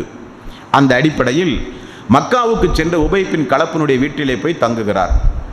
தங்கிவிட்டு உம்ரா செய்ய வேண்டும், தவாப் செய்ய வேண்டும் என்று சஅத் பின் முஆத் அவர்கள் சொல்லும்போது இந்த உபை பின் கலப் சொல்லுகிறார், யாரும் இல்லாத கடுமையான வெயில் நேரத்தில் போய் தவாப் செய், நீ வெளியூர்வாசி என்று தெரிந்தால் மக்கள் உன்னை கேலி கிண்டல்கள் செய்வார்கள் என்று சொல்ல, அதன்படி சஅத் பின் முஆத் அவர்கள் தவாபு செய்து கொண்டிருக்கிறார்கள். அபூஜஹில் பார்த்து விடுகிறான். நீ யார் என்று கேட்கிறான். நான் தான் சஅத் என்று சொல்லுகிறார். ஓ, நீங்களும் உங்களுடைய தோழர்களும் தான் முகம்மதுக்கு அடைக்கலம் கொடுத்தவரா என்று சொல்லி வாத பிரதிவாதங்கள் நடந்து கொஞ்சம் வார்த்தை முற்றி போய் விடுகிறது. உபை பின் கலப்பவர்கள் இடைப்பட்டு சமாதானம் செய்யும் போது இந்த சஅத் அவர்கள் ஒரு வார்த்தையை பயன்படுத்துகிறார். அபூஜஹிலே, பழைய மாதிரி எங்களை நீங்கள் நினைத்து விடக்கூடாது. என் மீது கை வைத்து விட்டால் சிரியாவுக்கும் ஜோர்டானுக்கும் மதீனாவை தாண்டித்தான் நீங்கள் வியாபாரம் செல்ல வேண்டும். போகிற வழியில் தடுத்து உங்களை ஒரு வியாபாரத்தை முடக்குவோம் என்று சொல்லி பயமுறுத்துகிறார். வார்த்தைகள் முற்றி போகிறது. உபை பின் கலப்பவர்கள் அபூஜஹலின் சைடிலே நின்று அவர் சார்பாக பேசுகிறார். இந்த குறைசி குலத்திலே மிகப்பெரிய ஒரு தலைவரை பார்த்து எதிர்த்து பேசுகிறாயா சஅதே என்று சொல்ல, சஅத் ரலியல்லாஹு அன்ஹு அவர்கள் சொல்லுகிறார், உபை பின் கலப்பே, நீ எனக்கு நண்பராக இருக்கலாம், ஆனால் உனக்கு ஒரு முன்னறிவிப்பு செய்கிறேன். அல்லாஹ்வுடைய ரசூல் சொன்னார்கள், நீ மிக விரைவில் சாகப் போகிறாய் என்று சொன்னார். உபை பின் கலவுக்கு மிகப்பெரிய ஒரு அதிர்ச்சி ஏற்பட்டது. முஹம்மது சொன்னாரா என்று கேட்கிறார். ஆம், அவர் சொல்ல 2 காதும் கேட்டிருக்கிறது. அல்லாஹ்வே சத்தியமாக உனக்கு மிக விரைவில் அவருடைய கையில் உனக்கு மரணம் வரப்போகிறது என்று சொன்னார். கேள்விப்பட்டு ஓடினார் தன்னுடைய மனைவி இடத்தில் உபை பின் கலப். முகம்மதுடைய தோழர் இப்படி சொன்னார், முகம்மது சொன்னதாக. முகம்மது சொன்னால் அது நடந்தே தீரும் என்று சொல்ல, மனைவியும் மக்காவை விட்டு எங்கும் செல்லாதீர்கள், மக்காவில் வாழ்கிற வரை முகம்மது பொய் சொன்னதாக நாம் கேள்விப்பட்ட சரித்திரம் கிடையாது, ஆகவே அவர் சொன்னால் அது நடந்துவிடும் என்று சொல்ல, இந்த சஅத் அவர்களுடைய அந்த பேச்சு என்ன பேச்சு? சிரியாவுக்கு நீங்கள் வியாபாரம் செய்ய முடியாது, ஜோர்டானுக்கு நீங்கள் வியாபாரம் செய்ய முடியாது, மதீனாவிலே தடுத்து நிறுத்துவோம் என்கிற அந்த எச்சரிக்கையும் குறைசிகளுக்கு ஆத்திரம் ஊட்டியது. இந்த நிலை நீண்டது. சஅத் பின் முஆத் அவர்கள் உம்ரா முடித்து ஊருக்கு வந்து நடந்த செய்தியை சொன்னார்கள், நடந்த விவரங்களை எடுத்து சொன்னார்கள். உடனே நபிகள் நாயகம் ஸல்லல்லாஹு அலைஹி வஸல்லம் அப்துல்லா இப்னு ஜஹ் அவர்களுடைய தலைமையில் ஒரு 7 பேர் கொண்ட ஒரு குழுவை மக்காவுக்கு உளவு பார்க்க அல்லாஹ்வுடைய ரசூல் அனுப்புகிறார்கள். கையிலே ஒரு கடிதம் கொடுத்து அனுப்புகிறார்கள். ஒரு குறிப்பிட்ட இடத்தை சுட்டிக்காட்டி அந்த இடம் சென்ற பிறகுதான் அந்த கடிதத்தை பிரித்து நீங்கள் படிக்க வேண்டும் என்று கட்டளையிடுகிறார்கள். அந்த கட்டளைப்படி ஒரு 7 பேர் கொண்ட குழு, அது சஅத் இப்னு அபி வக்காஸ் அவர்கள் உண்டு, உத்பா இப்னு கஸ்வான் என்கிற ஒரு நபித்தோழர் உண்டு, அவர்களெல்லாம் இந்த அப்துல்லா இப்னு ஜஹல் அவர்களுடைய தலைமையிலே செல்லுகிறார்கள். போகிற வழியில் சஅத் அவர்களுடைய இந்த உத்பாவுடைய ஒட்டகம் தொலைந்து போய் விடுகிறது. தேடுவதற்கு 2 பேர் சென்று விட்டார்கள். மீதமுள்ள 5 பேர் ஒரு இடத்திலே அமர்கிறார்கள். கடிதத்தை பிரித்து படித்து பார்க்கிறார்கள். படித்து பார்த்தால் நக்லா என்று சொல்லப்படுகிற ஒரு இடத்திலே நீங்கள் அமர்ந்து எதிரிகளுடைய நடமாட்டத்தை இத்துணை நாள் வரை நீங்கள் கண்காணிக்க வேண்டும். இந்த கடிதம் உறுப்பினர்களுக்கு மத்தியிலே உங்களோடு இருக்கக்கூடிய தோழர்களுக்கு மத்தியில் வாசிக்கப்பட வேண்டும். யாரையும் நீங்கள் நிர்பந்தப்படுத்தக்கூடாது என்று அல்லாஹ்வுடைய ரசூல் எழுதியிருந்தார்கள். அந்த அடிப்படையில் கடிதம் வாசிக்கப்பட்டது. தோழர்கள் எல்லாம் அல்லாஹ்வுடைய ரசூல் சொன்னால் அது நிச்சயம் ஒரு நன்மை இருக்கும் என்று சொல்லி எல்லோரும் அந்த கடிதத்திற்கு கட்டுப்பட்டு நக்லா என்கிற பகுதியில் அமர்ந்து கொண்டிருக்கும் பொழுதுதான் அந்த சம்பவம் நடக்கின்றது. என்ன சம்பவம்? அந்த நேரத்தில் அம்ர் இப்னு ஹல்ரமி என்று சொல்லக்கூடிய ஒரு மனிதர், குறைசிகளுடைய முக்கியமான ஒரு தலைவர், சிரியாவிலே இருந்து ஒரு சில பொருள்களோடு பயணம் செய்து வருகிறார் என்கிற தகவல் இந்த கூட்டத்திற்கு தெரிகிறது. அது ஒரு போர் செய்ய தடுக்கப்பட்ட ஒரு மாதம். அவர்கள் ஒரு 10 பேர் தான் இருக்கிறார்கள். இவர்கள் மிகப்பெரிய அம்பு எய்துகிற சாமர்த்தியம் மிக்கவர்கள். போகிற வழியில் பார்க்கிறார்கள், இவர்கள் இந்த பொருளோடு மீண்டும் மக்காவுக்கு சென்றால் இந்த பொருளாதாரத்தை திரட்டி வைத்து மீண்டும் நம்மை கண்டிப்பாக இவர்கள் எதிர்ப்பார்கள், இவர்களை மக்காவுக்கு செல்ல அனுமதிக்க கூடாது என்று சொல்லி 5 பேரும் ஆலோசனை செய்கிறார்கள். அந்த ஆலோசனையிலே அவர்களுக்கு ஒரு தயக்கம், இது போர் செய்ய தடுக்கப்பட்ட மாதமாயிற்று, தாக்குதல் நடத்த முடியாது, என்ன செய்ய என்று சொல்ல, இந்த அப்துல்லா அவர்கள் மக்களுடைய அமீர் ஆயிற்று ஒரு ஆலோசனை சொல்லுகிறார். அவர்களை முடிந்தவரை சிறைபிடிக்கவே முயற்சி செய்வோம், மீறும் பொழுது நம்மை தற்காக்க நாம் ஏதாவது நடவடிக்கையில் இறங்குவோம் என்று சொல்லி அந்த பக்கம் இந்த பக்கம் தாக்குதலும் எதிர்த்தாக்குதலும் நடந்து சிறைபிடிக்கப்படுகிறார்கள். கொஞ்சம் பேர். இந்த அம்ர் இப்னு ஹல்ரமி கொலை செய்யப்படுகிறான். தப்பித்து போனவர்கள் மக்காவுக்கு சென்று நடந்த விவரத்தை எடுத்து சொன்ன உடனே மக்காவாசிகள் அவசரமாக ஆலோசனை செய்கிறார்கள், முகம்மது தன்னுடைய பணியை தொடங்கிவிட்டார், இறந்து போன அம்ர் இப்னு ஹல்ரமி மிகப்பெரிய ஒரு குறைசி கோத்திரத்துடைய ஒரு தலைவர். இதற்கு கண்டிப்பாக பழிதீர்த்தி ஆக வேண்டும் என்று சொல்ல அங்கே மிகப்பெரிய ஆலோசனை நடக்க இவர்கள் அந்த பொருளோடு கைது செய்த மனிதர்களோடு இவர்கள் இங்கே திரும்பி வர, அவர்கள் அங்கிருந்து ஒரு படை திரட்டி நக்லாவுக்கு வர, அவர்கள் அங்கு வர இவர்கள் இங்கிருந்து மதீனா செல்ல, எல்லாம் சரியாகிவிட்டது. ஒட்டகத்தை தேடப்போன சாத் பின் அபி வக்காஸ் அவர்களையும் உத்பா அவர்களையும் கைது செய்து கொண்டு போய் விட்டார்கள். அங்கு 2 கைதிகள் இருக்கிறார்கள், இங்கே 4 கைதிகள் இருக்கிறார்கள். அல்லாஹ்வுடைய ரசூல் மீண்டும் ஒரு எச்சரிக்கை விடுக்கிறார் அவர்களுக்கு.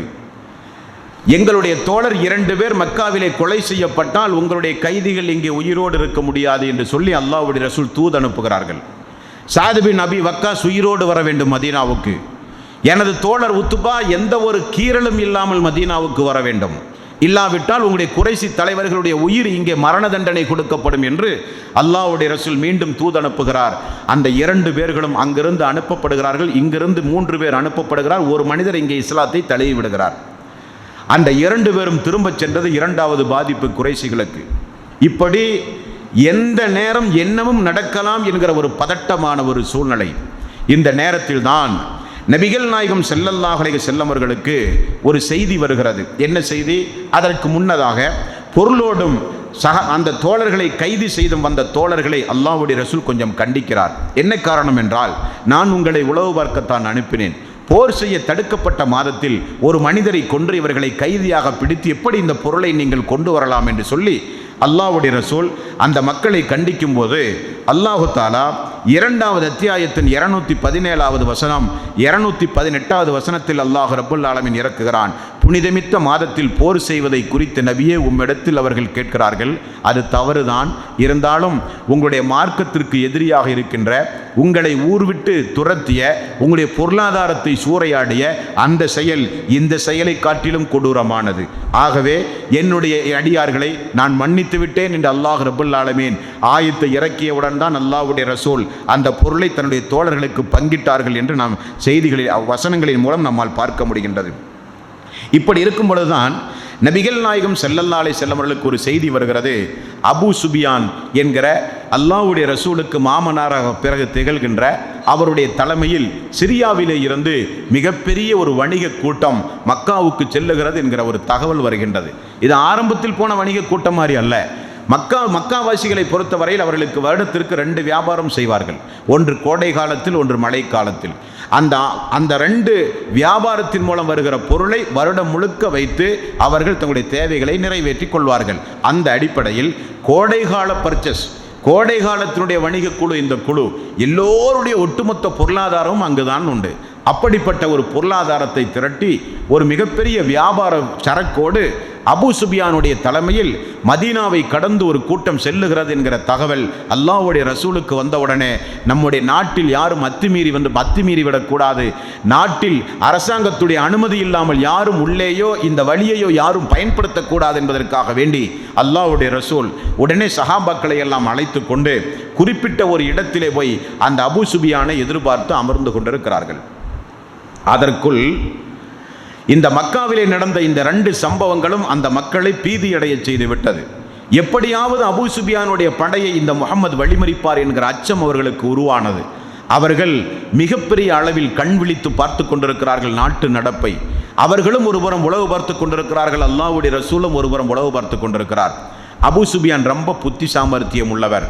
அவர் இந்த செய்தியெல்லாம் பார்த்து எப்படியாவது இந்த மதீனாவை கடந்து செல்லும் போது முஹம்மது நம்மை தாக்கக்கூடும் என்று சொல்லி வேறு ஒரு மாற்றுப்பாதையை அவர் யோசித்து அந்த இடத்திலே போய் நின்று ஒரு 2 மனிதர்களை அனுப்பி, சாதாரணமாக நாம் செல்லுகிற இடத்தில் மக்களுடைய நடமாட்டம் உண்டுமா என்று ஆள் அனுப்பி விசாரிக்கிறார் அபூ சுபியான்.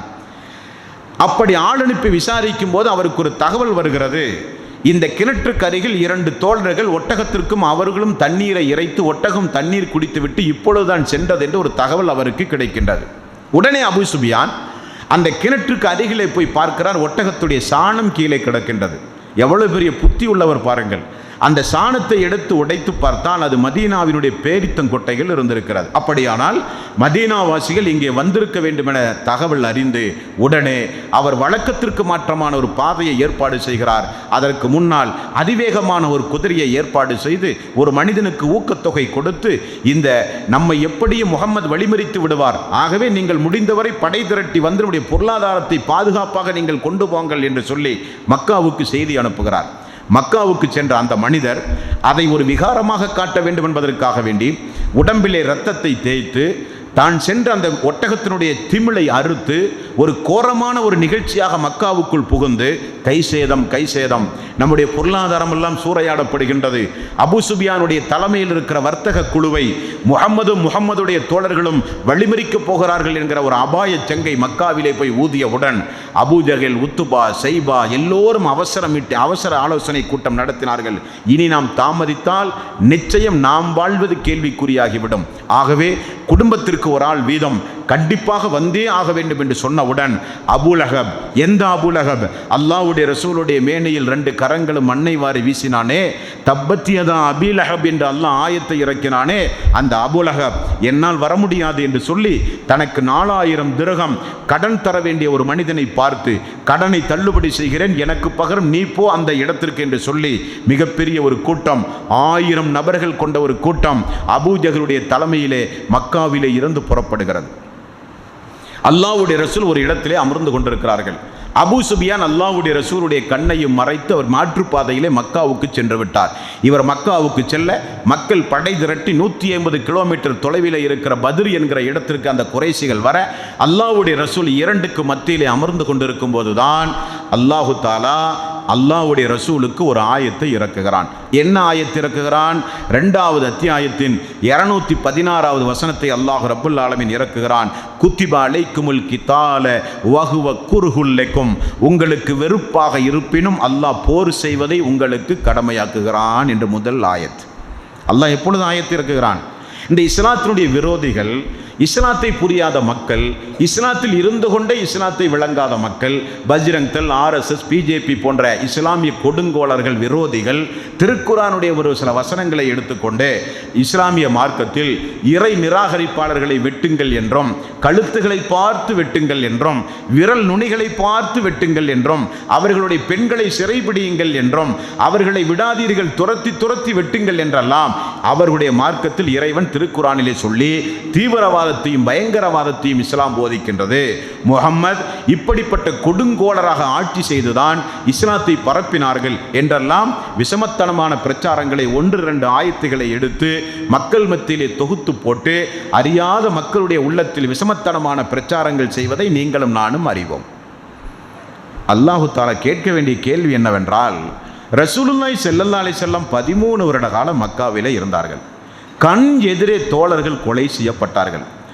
அல்லாஹ்வுடைய ரசூல் அந்த மக்காவில் வாழ்ந்த காலத்தில் அம்மாருடைய தாய் சுமையா, அம்மாருடைய தந்தை யாசர் முதல் இரத்தப்பழி மக்காவிலே கொடுக்கப்பட்டது உண்டுமா இல்லையா? பிலால் அவர்கள் எவ்வளவு துன்புறுத்தப்பட்டார்கள். 3 வருட காலம் உண்பதற்கு உணவில்லாமல் அபூ தாலிப் கணுவாயில் பசியும் பட்டினியுமாக சமூக பகிஷ்காரம் செய்தார்கள். அபூ தாலிஃபில் அந்த சமூக பகிஷ்காரம் செய்து கொண்டு போன உணவுகள் எல்லாம் தீர்ந்து மக்கள் பசியும் பட்டினியுமாக அழுகுற அந்த அழுகுற சப்தம் மக்காவிலே இருக்கிற குறைஷிகளுடைய வீடுகளுக்கு கேட்குமாம். அல்லாஹ்வுடைய ரசூல் எப்படியாவது உயிர் வாழ வேண்டும் என்பதற்காக வேண்டி மரப்பட்டைகளை எல்லாம் கரைத்து குடித்தாராம்.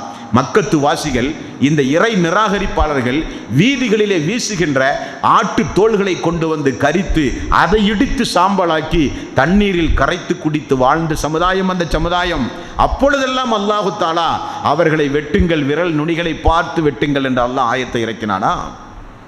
கர்ப்பிணி பெண்கள் கையில் குழந்தைகளோடு ஓடு மக்காவை விட்டு என்று சொல்லி அபிசீனியாவுக்கு குடும்பமாக துரத்தி அடித்தார்களே, எல்லோரும் அந்த அபிசீனியாவுக்கு கையில் கிடைத்த பொருள்களோடு சென்றார்களே, அவர்கள் சம்பாதித்த பொருள்களை எல்லாம் மக்காவிலே சூறையாடினார்களே, அல்லாஹ் அப்பொழுது ஆயத்தை இறக்கினானா விரல் நுனிகளை பார்த்து அவர்களை வெட்டுங்கள் என்று? தன்னுடைய கண் எதிரே தன்னுடைய தோழர் பிலால் அவர்களை சுடுமணலிலே கிடத்தி தினசரி கொடுமை செய்ததை இந்த தூதர் கண் எதிரே பார்த்தும் அல்லாஹ்விடத்திலே பிரார்த்தனை செய்யவோ, அல்லாஹ் ஆயத்தை இறக்கவோ, பெண்களை சிறைப்படுத்தி அவர்களை எதிர்க்காணி போர் செய் என்று அல்லாஹ் ஒரு ஆயத்தை மக்காவிலே அல்லாஹ் இறக்கியிருப்பானா? அல்லாஹ்வுடைய ரசூல் தாயிஃபுக்கு சென்றார்கள். அங்கே இஸ்லாமிய பிரச்சாரம் செய்வதற்காக வேண்டி ஓடு அனாதையின் மகனே என்று சொல்லி சிறுவர்களெல்லாம் கையில் கல்லை எடுத்து அல்லாஹ்வுடைய ரசூலுடைய கால் பாதத்தை பார்த்து பார்த்து வீசி அல்லாஹ்வுடைய ரசூலுடைய கால் எங்கெல்லாம் கால் சுவடுகள் இருக்கிறதோ அங்கெல்லாம் இரத்தத்துடைய சுவடுகள் இருந்ததாக புகாரி என்ற நபிமொழி தொகுப்பிலே பார்க்கிறோமே. ஒரு ஊரே துரத்தி அடித்ததே ஒரு தூதரை. அன்றைக்கா அல்லாஹு தஆலா திருக்குர்ஆனிலே ஆயத்தை இறக்கி அங்கே போர் உங்களின் மீது கடமை, அவர்களை எதிர்த்து போர் செய், இல்லாவிட்டால் செத்து மடி என்று சொல்லி அல்லாஹ் ஒரு ஆயத்தை இறக்கி இருப்பானா? எந்த சமுதாயத்திலும் உலகத்திலே நடக்காத சமுதாயம் என்னுடைய தூதருக்கு நடந்தது. 13 வருட காலம், ஒரு வாரம் அல்ல, ஒரு மாதம் அல்ல, ஒரு வருடம் அல்ல, 10 வருடம், 5 வருடம் அல்ல, 13 வருட காலம் தினசரி தன்னுடைய தோழர்களை பறிகொடுத்தார்கள். குழந்தைகள் அனாதைகளாக்கப்பட்டார்கள், பெற்றோர்கள் பிள்ளைகளை இழந்தார்கள், பெண்கள் விதவைகளாக்கப்பட்டார்கள், நாடு கடத்தப்பட்டார்கள், பொருள்கள் சூறையாக்கப்பட்டது. பட்டினியும் பசியுமாக மிகப்பெரிய கட்டுப்பாட்டுக்கு மத்தியில் அந்த மக்கள் வாழும் பொழுதெல்லாம் அம் ஹசிபுத்தும் மன் ததுகுலுல் ஜன்னா, அம் ஹசிபுத்தும் மன் ததுகுலுல் ஜன்னா, அம் ஹசிபுத்தும் மன் ததுகுலுல் ஜன்னா, சோதிக்கப்படாமல் சொர்க்கம் செல்ல மாட்டீர்கள், சோதிக்கப்படாமல் சொர்க்கம் இல்லை என்றுதான் அல்லாஹ் ஆயத்தை இறக்கினான். வலனபுலு வன்னக்கும் பிஸையின் மினல் ஹௌஃபி வல் ஜூஇ வனக்ஸிம் மினல் அம்வாலி வல் அன்ஃபுஸி வஸ்ஸமராத் வபஷ்ஷிரிஸ் சாபிரீன். உங்களை நான் சோதிப்பேன், பொருளால் சோதிப்பேன், விளைச்சலை நாசப்படுத்தி சோதிப்பேன், பயமுறுத்தி சோதிப்பேன், உயிரை பிடுங்கி சோதிப்பேன், அச்சத்தை கொடுத்து சோதிப்பேன், நீங்கள் பொறுமையைத்தான் மேற்கொள்ள வேண்டும் என்று சொல்லி பொறுமை பொறுமை பொறுமை பொறுமை என்று பொறுமையின் அடித்தளத்திற்கே சென்றார்களே அந்த மக்களை பார்த்து தீவிரவாதி பயங்கரவாதி என்றெல்லாம் வரலாறு தெரியாதவர்கள் பேசுகிறார்கள். வெட்டுங்கள் என்ற ஆயத்து இறக்கப்பட்டது உண்மைதான், கைதிகளாக பிடிங்கள் என்ற ஆயத்து இறக்கப்பட்டது உண்மைதான், போர் தொடுங்கள் என்று அல்லாஹு தஆலா சொன்னது உண்மைதான், அவருடைய பிடரியை பார்த்து வெட்டுங்கள் என்று சொன்னது உண்மைதான். எப்பொழுது? சாதாரண நேரத்தில் அல்ல, போர்க்காலங்களில் வீரர்களை ஊக்கப்படுத்த இறக்கப்பட்ட ஆயத் உண்மைதானே. இன்றைக்கெல்லாம் அநாகரிகமாக தன்னுடைய ஆதிக்கத்தை பயன்படுத்துவதற்காக நாட்டினுடைய வளங்களை சுரட்டி பெண்களை கற்பழித்து குழந்தைகளை கொன்று நாடு பிடிப்பதற்கு இன்றைக்கு மனிதன் செய்கிற அநியாயம் கொஞ்ச நெஞ்சம் அல்ல. அல்லாஹ்வுடைய ரசூல் 23 போரை தன்னுடைய வாழ்நாளிலே சந்தித்தார்கள். அந்த 23 போரிலும் ஏற்பட்ட உயிரிழப்பை அறிஞர் பெருமக்கள், வரலாற்று ஆசிரியர்கள் பக்குவமாக வரையறுத்து நமக்கு சொல்லுகிறார்கள். 100 தாண்டவில்லையே. 23 போரில் கொத்து கொத்தாக லட்சக்கணக்கான மக்களை கொன்று குவிக்கிற இவர்கள் சொல்லுகிறார்கள் இஸ்லாம் பயங்கரவாத மார்க்கம், இஸ்லாம் தீவிரவாதமான மார்க்கம், குர்ஆனில் அப்படி பேசுகிறது இப்படி பேசுகிறது என்றெல்லாம் சொல்லுகிறார்கள். அல்லாஹ்வுடைய ரசூல் மதீனா வந்து ஒரு ஆட்சியை நிறுவியும் ஒரு சமாதானம் இல்லாமல் விட்டால் ஊருக்குள் புகுந்து அடித்து விடுவார்களோ பாவிகள், நம்முடைய நாட்டை கடந்து நம்மை எதிர்ப்பதற்காக வேண்டி பொருளாதாரத்தை திரட்டுகிற அந்த வாசலை அடைக்க வேண்டும் என்பதற்காக வேண்டி அல்லாஹ்வுடைய ரசூல் மக்களோடு போய் அமர்கிறார்கள். மதீனாவிலே இருந்து கிளம்பும் போது தோழர்களுக்கு சொன்னார்கள், அபூ சுபியான் மிகப்பெரிய பொருளாதாரத்தோடு வருகிறார், அவரை எப்படியாவது வழிமறித்து அந்த பொருளாதாரம் நம்முடைய நாட்டை தாண்டி மக்காவுக்கு சென்று விடாமல் வழிமறிக்க வேண்டும் என்று சொல்லித்தான் எல்லோரையும் அழைத்து சென்றார்கள். அபூ சுபியான் வேறு வழியாக சென்று விட்டார் என்கிற செய்தி வருகிறது.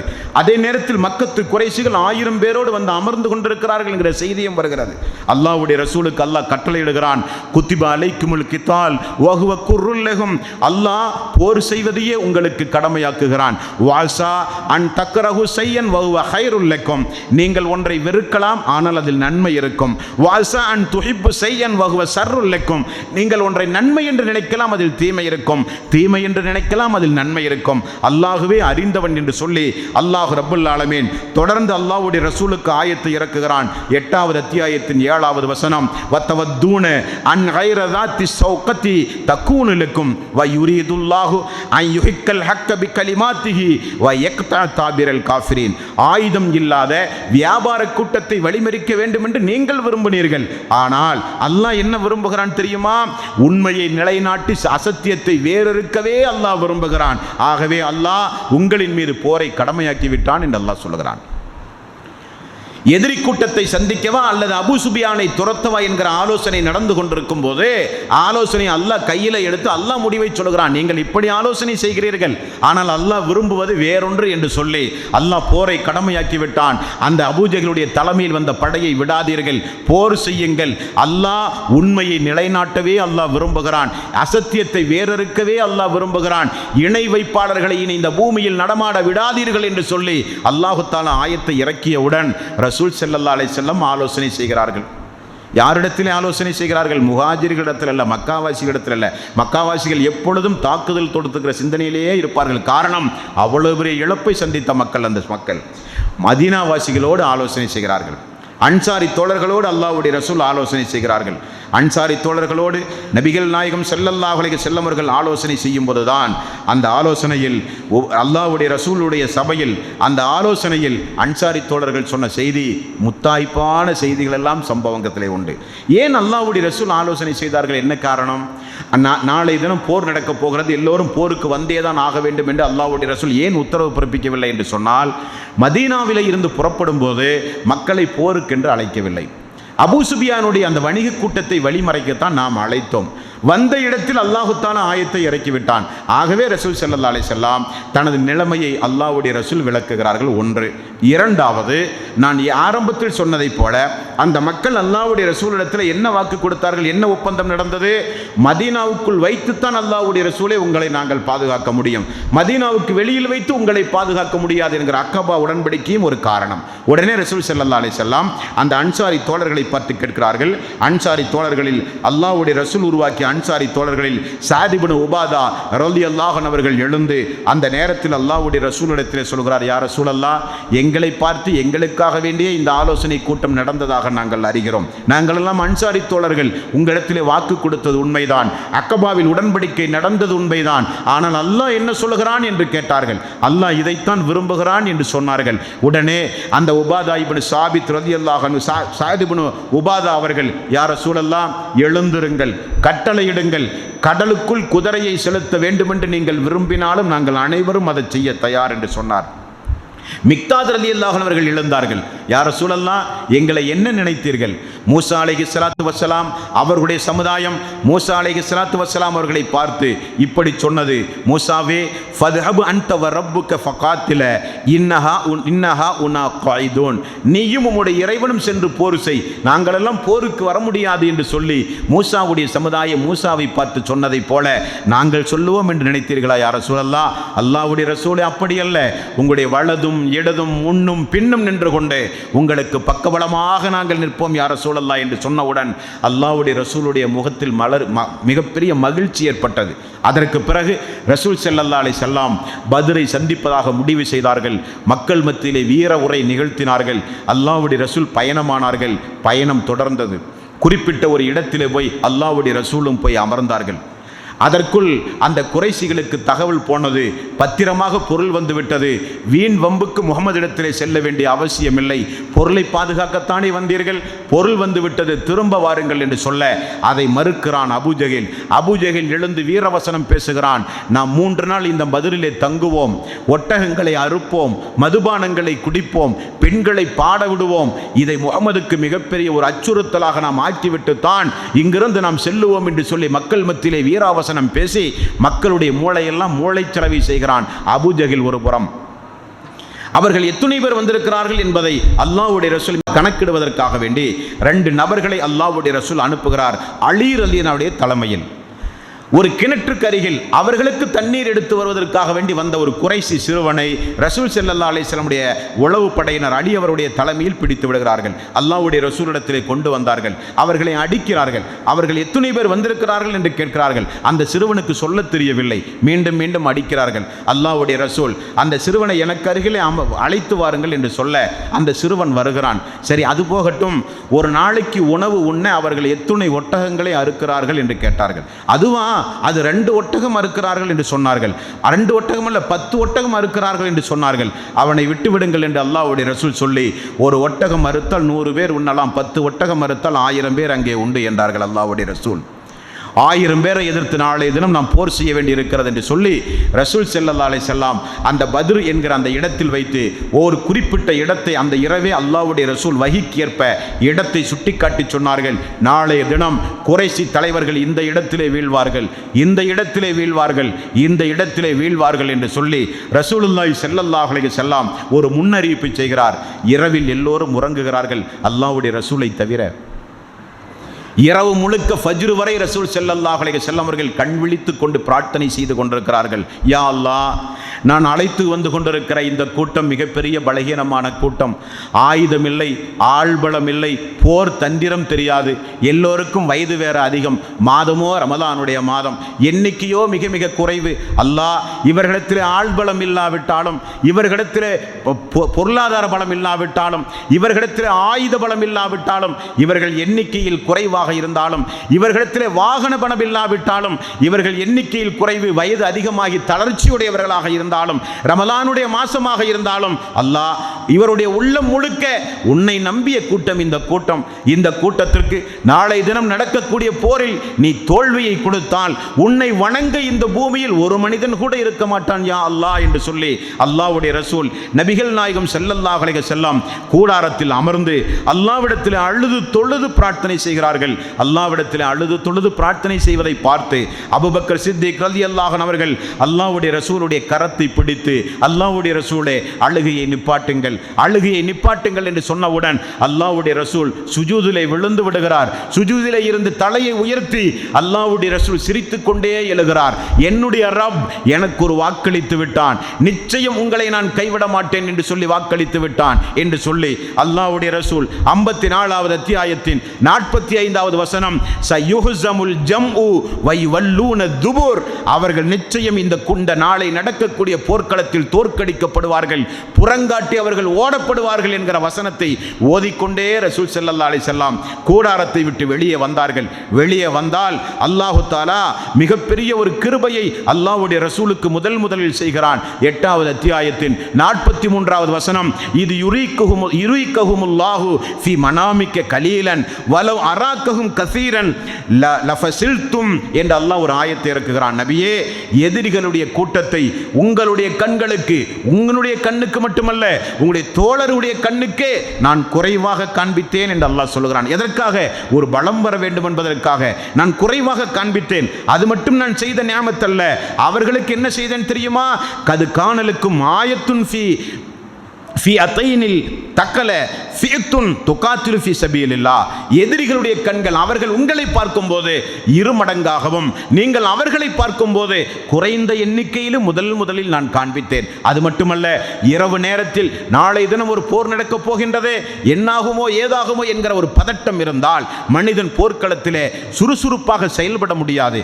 ஆகவே மழையை இறக்கி அல்லாஹு தஆலா உங்களுக்கு ஒரு சமாதானமான ஒரு உறக்கத்தை அல்லாஹ் அன்று இரவு அந்த மக்களுக்கு கொடுத்ததை தன்னுடைய நேமத்தாக அல்லாஹ் சொல்லுகிறான். அது மட்டுமல்ல, போர் நடைபெறுகிற அந்த ஆரம்ப நேரத்தில் அல்லாஹு தஆலா எதிரிப்படையை குறைவாக காட்டியது மட்டுமல்ல, ரசூலுல்லாஹி ஸல்லல்லாஹு அலைஹி வஸல்லம் அவர்களுக்கு அல்லாஹ் ஆயத்தை இறக்குகிறான். நபியே, நீங்கள் அழுது தொழுது பிரார்த்தனை செய்த போது 8வது அத்தியாயத்தின் 9வது வசனத்தில் அல்லாஹ் சொல்லுகிறான், இது தஸ்தஈஸூன ரப்பக்கும் ஃபஸ்தஜாப லக்கும், இறைவா என்னுடைய இறை தூதரே, நீங்கள் என்னிடத்தில் அழுது புலம்பி பிரார்த்தனை செய்த காரணத்தினால் அன்னி முமத்திக்கும் பி அல்ஃபி மினல் மலாயிக்கத்தி முர்திஃபீன், 1000 மலக்குகள் இதோ வானலோகத்தில் இருந்து இறங்கிக் கொண்டே இருக்கிறார்கள் இந்த போரில் உங்களுக்கு உபகாரம் செய்வதற்கு என்று அல்லாஹ் சொல்லுகிறான். அந்த அடிப்படையில் ஜிப்ரீல் அலைஹிஸ்ஸலாத்து வஸ்ஸலாம் அவர்களை பார்த்து விடுகிறார்கள் அல்லாஹ்வுடைய ரசூல். போர் கவச ஆடையோடு போர்க்களத்தில் போரை சந்திப்பதற்காக வேண்டி வந்த செய்தியை அல்லாஹ்வுடைய ரசூல் மக்களுக்கு போதிக்கிறார்கள். மக்களுக்கு அந்த அல்லாஹ்வுடைய ரசூல் அந்த மக்களுக்கு நன்மையான செய்தியை போதித்துக் கொண்டே இருக்கிறார்கள். அல்லாஹ்வுடைய ரசூல் மக்களிடத்திலே கேட்கிறார்கள், வானம் பூமி அளவுக்கு விசாலமான சொர்க்கத்தை யாருக்காவது அல்லாஹ் தர விரும்புகிறீர்களா என்று அல்லாஹ்வுடைய ரசூல் கேட்டார்கள். வானம் பூமி அளவுக்கு சொர்க்கமா யா ரசூலல்லாஹ்? ஆமாம், வானம் பூமி அளவு உள்ள சொர்க்கம் யாருக்காவது வேண்டுமா? இதோ இந்த போர்க்களத்தில் எதிரிகளை தாக்கி நீங்களும் தாக்குதலுக்கு உள்ளாகி நீங்கள் மரணித்தால் சொர்க்கத்தில் ஜன்னத்துல் ஃபிர்தௌஸ் உங்களுக்கு உண்டு என்று சொல்லி போர் தளபதியாக, இறைவனுடைய தூதராக, அன்பு தோழர்களுக்கு அன்பான கட்டளையாக அல்லாஹ்வுடைய ரசூல் போர் நடப்பதற்கு முன்னால், சஃப்புகளை சரி செய்வதற்கு முன்னால் அந்த மக்கள் மத்தியில் அல்லாஹ்வுடைய ரசூல் ஆற்றிய உரை, அந்த நேரத்தில் தான் ஒரு நபித்தோழர் எழுந்தார். அந்த போர் நடக்கக்கூடிய அந்த நேரத்தில் அல்லாஹ்வுடைய ரசூலுடைய அந்த ஆரம்ப நேரத்தில் பாருங்கள், சௌதா என்கிற ஒரு தோழர் சஃபிலே நின்று கொண்டிருந்தார். ரசூல் ஸல்லல்லாஹு அலைஹி வஸல்லம் தொழுகைக்கு சஃப்புகளை சரி செய்வதைப் போல அல்லாஹ்வுடைய ரசூல் சரி செய்து வரும்போது அந்த ஒரு கம்பை வைத்து சரி செய்து கொண்டிருந்தார். சௌதா என்கிற ஒரு தோழர் முதல் சஃபிலே நின்றார். அந்த கம்பு அவருடைய வயிற்றிலே பட்டு விடுகிறது. அந்த தோழர் சொல்லுகிறார், யா ரசூலல்லாஹ், நீங்கள் வரிசையை சரி செய்யும் போது உங்களுடைய கையிலே இருக்கிற கம்பு எனது வயிற்றிலே பற்றுவிட்டது, ஆகவே எனக்கு பரிகாரம் வேண்டும் என்று சொல்லுகிறார் போர்க்களத்தில். உடனே ரசூல் ஸல்லல்லாஹு அலைஹி வஸல்லம் மேலாடையை கலட்டி தன்னுடைய உடம்பை அவரிடத்திலே ஒப்படைத்து, அதே போல குச்சியை கொண்டு எனது வயிற்றிலும் நீங்கள் அடியுங்கள் என்று அல்லாஹ்வுடைய ரசூல் சொல்ல அந்த தோழர் ஓடி வந்து கட்டிப்பிடித்து முத்தமிட்டார். அல்லாஹ்வுடைய ரசூல் கேட்டார், என்ன இது என்று கேட்டார். யா ரசூலல்லாஹ், என்ன நடக்கப் போகிறது? போர் நடக்கப் போகிறது. போரில் நான் இறந்தால் உங்களை கட்டி அணைத்து முத்தமிடுகிற வாய்ப்பு எனக்கு கிடைக்குமா யா ரசூலல்லாஹ் என்று சொல்லி அந்த தோழர் போருக்கு சென்றார் என்று ஹதீஸிலே பார்க்கிறோம். எல்லா சஃப்புகளும் வரிசை செய்யப்படுகிறது. எனது உத்தரவில்லாமல் யாரும் அம்பெய்தல் கூடாது என்று அல்லாஹ்வுடைய ரசூல் சொன்னார்கள். என்னுடைய ஒவ்வொரு கட்டளையும் நீங்கள் பின்பற்றப்பட வேண்டும் என்று சொன்னார். மக்களை ஊக்கப்படுத்தினார். இந்த போரில் நீங்கள் மட்டுமல்ல, வானலோகத்திலே இருந்து, இரண்டாவது வானம் மூணாவது வானலோகத்திலே இருந்து உங்களோடு போர் செய்வதற்காக வேண்டி அல்லாஹு தஆலா வானவர்களை இறக்கிக் கொண்டே இருக்கிறான் என்று அல்லாஹ்வுடைய ரசூல் சொன்னார்கள். ஆம், இன்னல்லாஹ, யாரெல்லாம் காலு ரப்புனல்லாஹ் சும்ம இஸ்தகாமு தத்தனஸ்ஸலு அலைஹிமுல் மலாயிகத்து அல்லா தகாஃபு வலா தஹ்சனு வஅப்சிரு பில் ஜன்னத்தில் லத்தி குன்தும் துஆதுன், யார் என்னுடைய ரப் அல்லாஹ் என்று சொல்லி அந்த அல்லாஹுவை யார் உறுதிபட நம்புகிறார்களோ அவர்களை பாதுகாக்க அல்லாஹ் வானலோகத்திலே இருந்து மலக்குமார்களை இறப்புவான். தத்தனஸ்ஸலு அலைஹிமுல் மலாயிகத்து அல்லா தகாஃபு வலா தஹ்சனு வஅப்சிரு பில் ஜன்னத்தில் லத்தி குன்தும் துஆதுன், யாருக்கும் பயப்படாதீர்கள், உங்களை பாதுகாக்க வேண்டியது எங்களுடைய கடமை என்று சொல்லி வானத்திலே இருந்து மலக்குமார்கள் இறங்குவார்கள் என்று அல்லாஹ் சொல்லுகிறானே. இறை விசுவாசிகளை பாதுகாக்க அந்த அடிப்படையில் இதே ரமலானுடைய மாதத்தில் பிறை 17 வெள்ளிக்கிழமை அன்று நோன்பு வைத்த ஒரு சமுதாயத்திற்கு அல்லாஹு தஆலா, அவனை நம்பிய ஒரு சமுதாயத்திற்கு, எனக்கு எனது அடியார்களை காப்பாற்ற எனக்கு எண்ணிக்கை முக்கியமல்ல, அவருடைய உள்ளத்தை தான் நான் பார்க்கிறேன் என்பதை அல்லாஹு தஆலா நடைமுறைப்படுத்தி அல்லாஹு தஆலா முன் உதாரணமாக இந்த மனித சமுதாயத்திற்கு காண்பிக்க எண்ணிக்கை குறைவாக இருந்தாலும் மலக்குமார்களை அனுப்பி அந்த பத்ரு போர்க்களத்தில் அல்லாஹ் செய்த அந்த உதவியை, பத்ரு போர்க்களத்தை படித்தால் கண்களெல்லாம் குளமாகிவிடும். பத்ரு போர்க்களத்தை படித்தால் கண்களெல்லாம் குளமாகிவிடும். போர் உக்கிரமமாக நடந்து கொண்டிருக்கின்றது. போர் உக்கிரமமாக நடந்து கொண்டிருக்கின்றது. அந்த போர் நடந்து கொண்டிருக்கிற நேரத்தில் ஹம்சா அவர்கள், அலி அவர்கள், இன்னபிற சஹாபாக்கள் எல்லாம் மூர்க்கமாக அல்லாஹ்வுடைய மாபெரும் உதவியை கொண்டு போர் நடந்து கொண்டிருக்கும் போது அந்த போரில் பங்கெடுத்த சோழர்கள் சொல்லுகிற செய்தி, சுப்ஹானல்லாஹ், நாங்கள் எங்களுடைய ஆயுதத்தை ஓங்குவோம், ஆனால் எதிரி கீழே விழுந்திருப்பார். நாங்கள் எங்களுடைய அந்த எதிரிகளுடைய படையிலே நாங்கள் செல்லுவோம், ஆனால் எங்களை கண்டு எதிரிகள் ஓடுகிற அதிசயத்தை நாங்கள் பார்ப்போம். அவர்கள் எங்களை கண்டுதான் ஓடுகிறார்கள் என்று நாங்கள் நினைப்போம். எங்களுடைய போர் படை அந்த போர்க்களத்தில் ஒரு சப்தம் அடிக்கடி வரும், விடாதீர்கள், பிடியுங்கள், கைது செய்யுங்கள், அவர்களை விட்டு விடாதீர்கள் என்கிற ஒரு சப்தம் வந்து கொண்டே இருக்கும். அந்த சப்தம் எங்கிருந்து வரும் என்று யாருக்குமே தெரியாது. நாங்கள் ஓங்குவோம், அவன் கீழே விழுந்து விடுவான். சாட்டையால் அடிக்கப்படுகிற சப்தம் எங்களுடைய செவிகளிலே விழும் என்று சொன்னார்கள் சஹாபாக்கள். போர் முடிந்தது, கொலை செய்யப்பட்டார்கள். உபை பின் காப் அவர்கள் கலப்பவர்களைப் போல, அபூஜகலைப் போல எல்லோரும் வீழ்ந்தார்கள். ஆனால் இங்கே ஒரு செய்தியை நீங்கள் ஞாபகப்படுத்த வேண்டும். அல்லாஹ்வுடைய ரசூல் போர் நடப்பதற்கு முன்னால் எப்படி அல்லாஹ்விடத்திலே பிரார்த்தனை செய்தாரோ, அல்லாஹ் இந்த கூட்டத்திற்கு நீ வெற்றி கொடுக்காவிட்டால் உன்னை வணங்க இந்த பூமியில் ஆள் இருக்காது என்று அல்லாஹ்விடத்திலே பிரார்த்தனை செய்ததை போல அபூஜகலும் மதுபானத்தை அருந்தி பெண்களுடைய ஆடல் பாடல் கச்சேரியோடு எல்லாம் முடிந்து அவனும் போர்க்களத்திலே வந்து நின்று கொண்டு அவனும் அல்லாஹ்விடத்திலே பிரார்த்தனை செய்கிறான். அல்லாஹ், இந்த முஹம்மது யார் தெரியுமா? உறவு முறைகளை பிரித்தவர், சமுதாயத்திலே குழப்பத்தை ஏற்படுத்தியவர், அவர் நிச்சயமாக ஒரு அசத்தியவாதி தான்.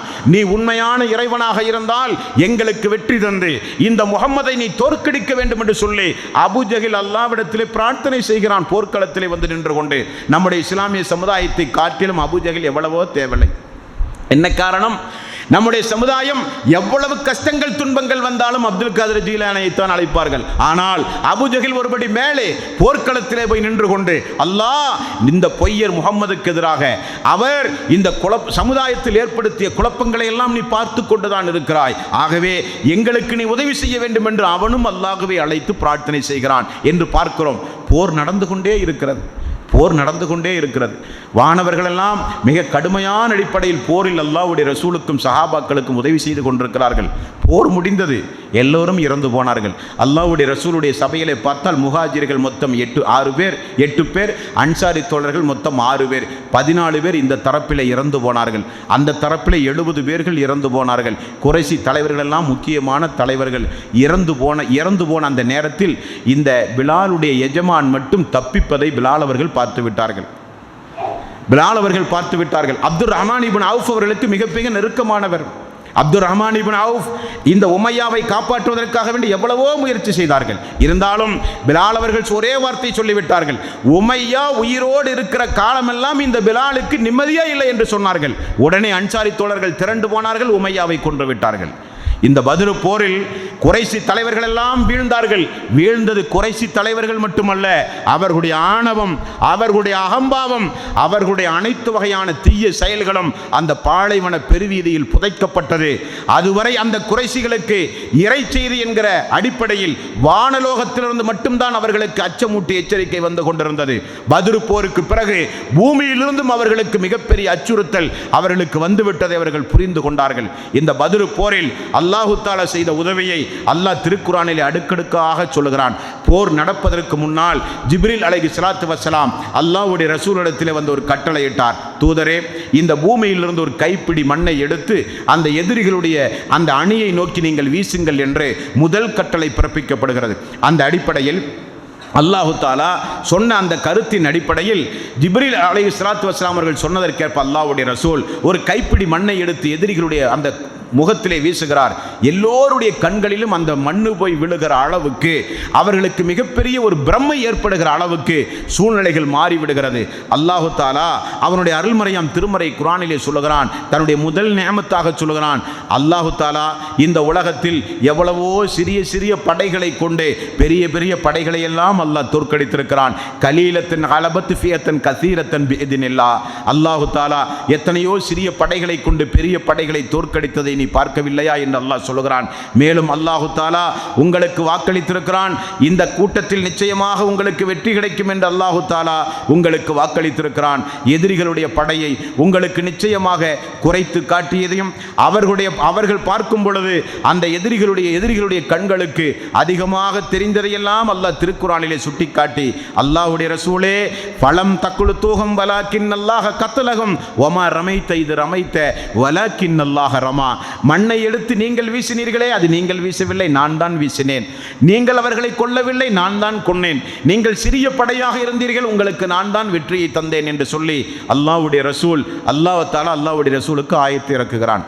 போரிலே கைதிகளாக பிடிக்கப்பட்டார்கள். அதில் அம்சா அவர்களும் உண்டு. அல்லாஹ்வுடைய ரசூலுடைய பெரிய தந்தை அம்சா அவர்கள் பிடித்து வரப்பட்டு மதீனாவில் நிப்பாட்டப்பட்டவுடன் இந்த அம்சாவை யார் கைதியாக பிடித்தார்கள் என்று அல்லாஹ்வுடைய ரசூல் கேட்க, ஒரு அன்சாரி தோழர் இழந்து சொல்லுகிறார், யார் ரசூலல்லாஹ், நான் தான் கைதியாக பிடித்தேன். உடனே அல்லாஹ்வுடைய ரசூல் அந்த அப்பாஸ் அவர்கள் சொல்லுகிறார்கள், இவர் என்னை கைதியாக பிடிக்கவில்லை முகமதே, அவருக்கு முடியில்லை, பார்த்தால் வெண்மையாக இருந்தார், குதிரையிலே இருந்தார், ஆனால் அவர் இந்த சபையிலே இல்லை, அவர்தான் என்னை கைதியாக பிடித்தார் என்று சொல்லுகிறார். 2 பேருக்கும் வாக்குவாதம் நடக்கிறது. அல்லாஹ்வுடைய ரசூல் சிரித்துக் கொண்டே சொன்னார், வானவர் அவரை கைதியாக பிடித்து உனது கையில் ஒப்படைத்திருக்கிறார் என்று சொன்னார். இப்படி போர்க்களத்தில் மிகப்பெரிய அதிசயம். அந்த போர் முடிந்தது. அந்த பத்ரு போரில் பங்கெடுத்த தோழர்களுக்கு கிடைத்த பரிசு என்ன தெரியுமா? என்ன பரிசு? மரணிக்கின்ற வரை இந்த பூமியில் அவர்கள் என்ன செய்தாலும் குற்றமே கிடையாது. மரணிக்கின்ற வரை முன்பின் பாவங்கள் மன்னிப்பு. ஒரு நபிமார்களுக்கு சொல்லுகிற அந்தஸ்தை அல்லாஹு தஆலா அந்த 316 சஹாபாக்களுக்கும் அல்லாஹ்வுடைய ரசூல் அல்லாஹ்வுடைய வஹீக்கேற்ப சொன்னார்கள். பத்ரு போரில் பங்கெடுத்த மக்கள் இந்த பூமியில் என்ன வேண்டுமானாலும் செய்யலாம், செய்வார்கள் என்பதற்காக வேண்டி அல்ல. அல்லாஹு தஆலா முதல் போர், இஸ்லாமிய வரலாற்றுக்கு முகவுரை எழுதுகிற போர், அந்த போருக்கு பிறகுதான் இஸ்லாத்திற்கு ஒரு அடித்தளம் இடப்பட்டது. அந்த போருக்கு பிறகுதான் மக்கள் நிம்மதியாக இந்த உலகத்திலே வாழ்ந்தார்கள். அந்த போரினுள் கலந்து கொண்ட மக்களுக்கு சொல்லப்பட்ட சிறப்பை போரிலே பங்கெடுக்காத மக்கள் கேள்வியுற்று, பத்ரு போரில் பங்கெடுக்கிற வாய்ப்பு நமக்கு கிடைக்கவில்லையே, முதல் போரில் பங்கெடுக்கிற வாய்ப்பு கிடைக்கவில்லையே, முன்பின் பாவங்கள் எல்லாம் மன்னிக்கப்பட்டதாக அல்லாஹ் சொல்லுகிறானே, மலக்குமார்களுடைய குரலை எல்லாம் கேட்கிற வாய்ப்பு அந்த பத்ரு போரில் கிடைத்ததே என்று சொல்லி மக்கள் எல்லாம் ஆதங்கப்பட்ட சம்பவம் உண்டு. அனஸ் பின் நாலர் ரலியல்லாஹு அன்ஹு அந்த போர் நடைபெறுகிற நேரத்தில் நான் வெளியூர் சென்று விட்டேனே என்று கை செய்தப்படுகிறார். அதுக்கு ஒரு காரணம் உண்டு. அல்லாஹ்வுடைய ரசூல் மதீனாவிலே இருந்து கிளம்பும் போது போரை சொல்லி மக்களை குறிப்பிடவில்லை, மக்களை அழைக்கவில்லை. அந்த வணிக கூட்டத்தை தடுக்கத்தான் மக்களை அழைத்தார். ஆகவே மக்கள் போறவர்கள் போகட்டும், மீதமுள்ளவர் இருக்கட்டும் என்று சொல்லி இருந்து விட்டார்கள். போகிற வழியில் தான் அது போராக மாறியது. அதுதான் நிலைமை. அப்படிப்பட்ட ஒரு யதார்த்தம் நடந்த அந்த போரில் பங்கெடுக்க வாய்ப்பில்லையே என்று சொல்லி அழுத தோழர்கள் உண்டு. அல்லாஹ்வுடைய ரசூலுடைய மகள் ருக்கையாவை உஸ்மான் ரலியல்லாஹு அன்ஹு அவர்கள் தான் திருமணம் முடித்திருந்தார்கள். ருக்கையாவுக்கு மிகுந்த ஒரு மனவேதனை, நோய் ஏற்பட்டிருந்தது. உஸ்மான் அவர்களுக்கு அல்லாஹ்வுடைய ரசூல் கட்டளையிட்டிருந்தார்கள், எனது மகளை அருகிலே இருந்து பாருங்கள் என்று சொல்லி. பார்க்கிற காரணத்தினால் உஸ்மான் அவர்களுக்கு கூட பத்ர் போரில் பங்கெடுக்கிற வாய்ப்பு கிடைக்கவில்லை. இப்னு உமர் அவருடைய மகன் சொல்லுகிறார், நான் சிறுவனாக போய்விட்டேனே, சிறுவர்களுக்கு போரில் பங்கெடுக்க வாய்ப்பில்லை என்று அல்லாஹ்வுடைய ரசூல் சொல்லிவிட்டாரே, ஆகவே எனக்கும் பத்ர் போரில் பங்கெடுக்கிற வாய்ப்பு எனக்கு இல்லையே என்று சொல்லி அந்த தோழரும் கை சேதப்படுகிற சம்பவத்தை நாம் ஹதீஸ்களிலே பார்க்கிறோம். அல்லாஹ்வுடைய ரசூல் சந்தித்த முதல் போர் இதுதாங்க. அல்லாஹ்வுடைய ரசூல் சந்தித்த முதல் போர் திட்டமிட்டு நடந்த போர் அல்ல, நாடு பிடிக்கவோ ஆதிக்கத்தை செலுத்தவோ நடைபெற்ற போர் அல்ல. வேறு காரணத்திற்கு போய் அல்லாஹு தாலா அவன் விரும்பிய காரணத்தினால் அந்த போர் நடைபெற்றது. அந்த போருக்கு பிறகு இஸ்லாமிய சாம்ராஜ்யம் உருவானது. சுபஹானல்லாஹ். அந்த போருக்கு பிறகு குறைஷிகள் பாடம் பெற்றார்களோ இல்லையோ, மீண்டும் அளவுக்கு அதிகமான ஆக்ரோஷத்தோடு 2000 பேர் 3000 நபர்களை திரட்டிக் கொண்டே எப்படியாவது இதற்கு ஒரு பள்ளிக்கு பள்ளி தீர்த்தே ஆக வேண்டும் என்பதற்கு வேண்டி வக்சி போன்ற அடிமைகளுக்கெல்லாம் மிகப்பெரிய பயிற்சி அளிக்கப்பட்டு இரவு முழுக்க இறந்தவருடைய வீடுகளில் ஒப்பாரிகள் வைக்கப்பட்டு அவர் வீடுகளிலே இருக்கிற ஆண் மக்கள் எல்லாம் தூண்டப்பட்டு வெறித்தனம் ஊட்டப்பட்டு உஹது போரை சந்தித்தார்கள். உஹது போரில் ஏற்பட்ட இழப்புகள், உஹது போரில் ஏற்பட்ட சங்கடங்கள், உஹது போரில் ஏற்பட்ட இழப்பு தோல்வி உங்களுக்கெல்லாம் தெரியாதொன்றுமல்ல.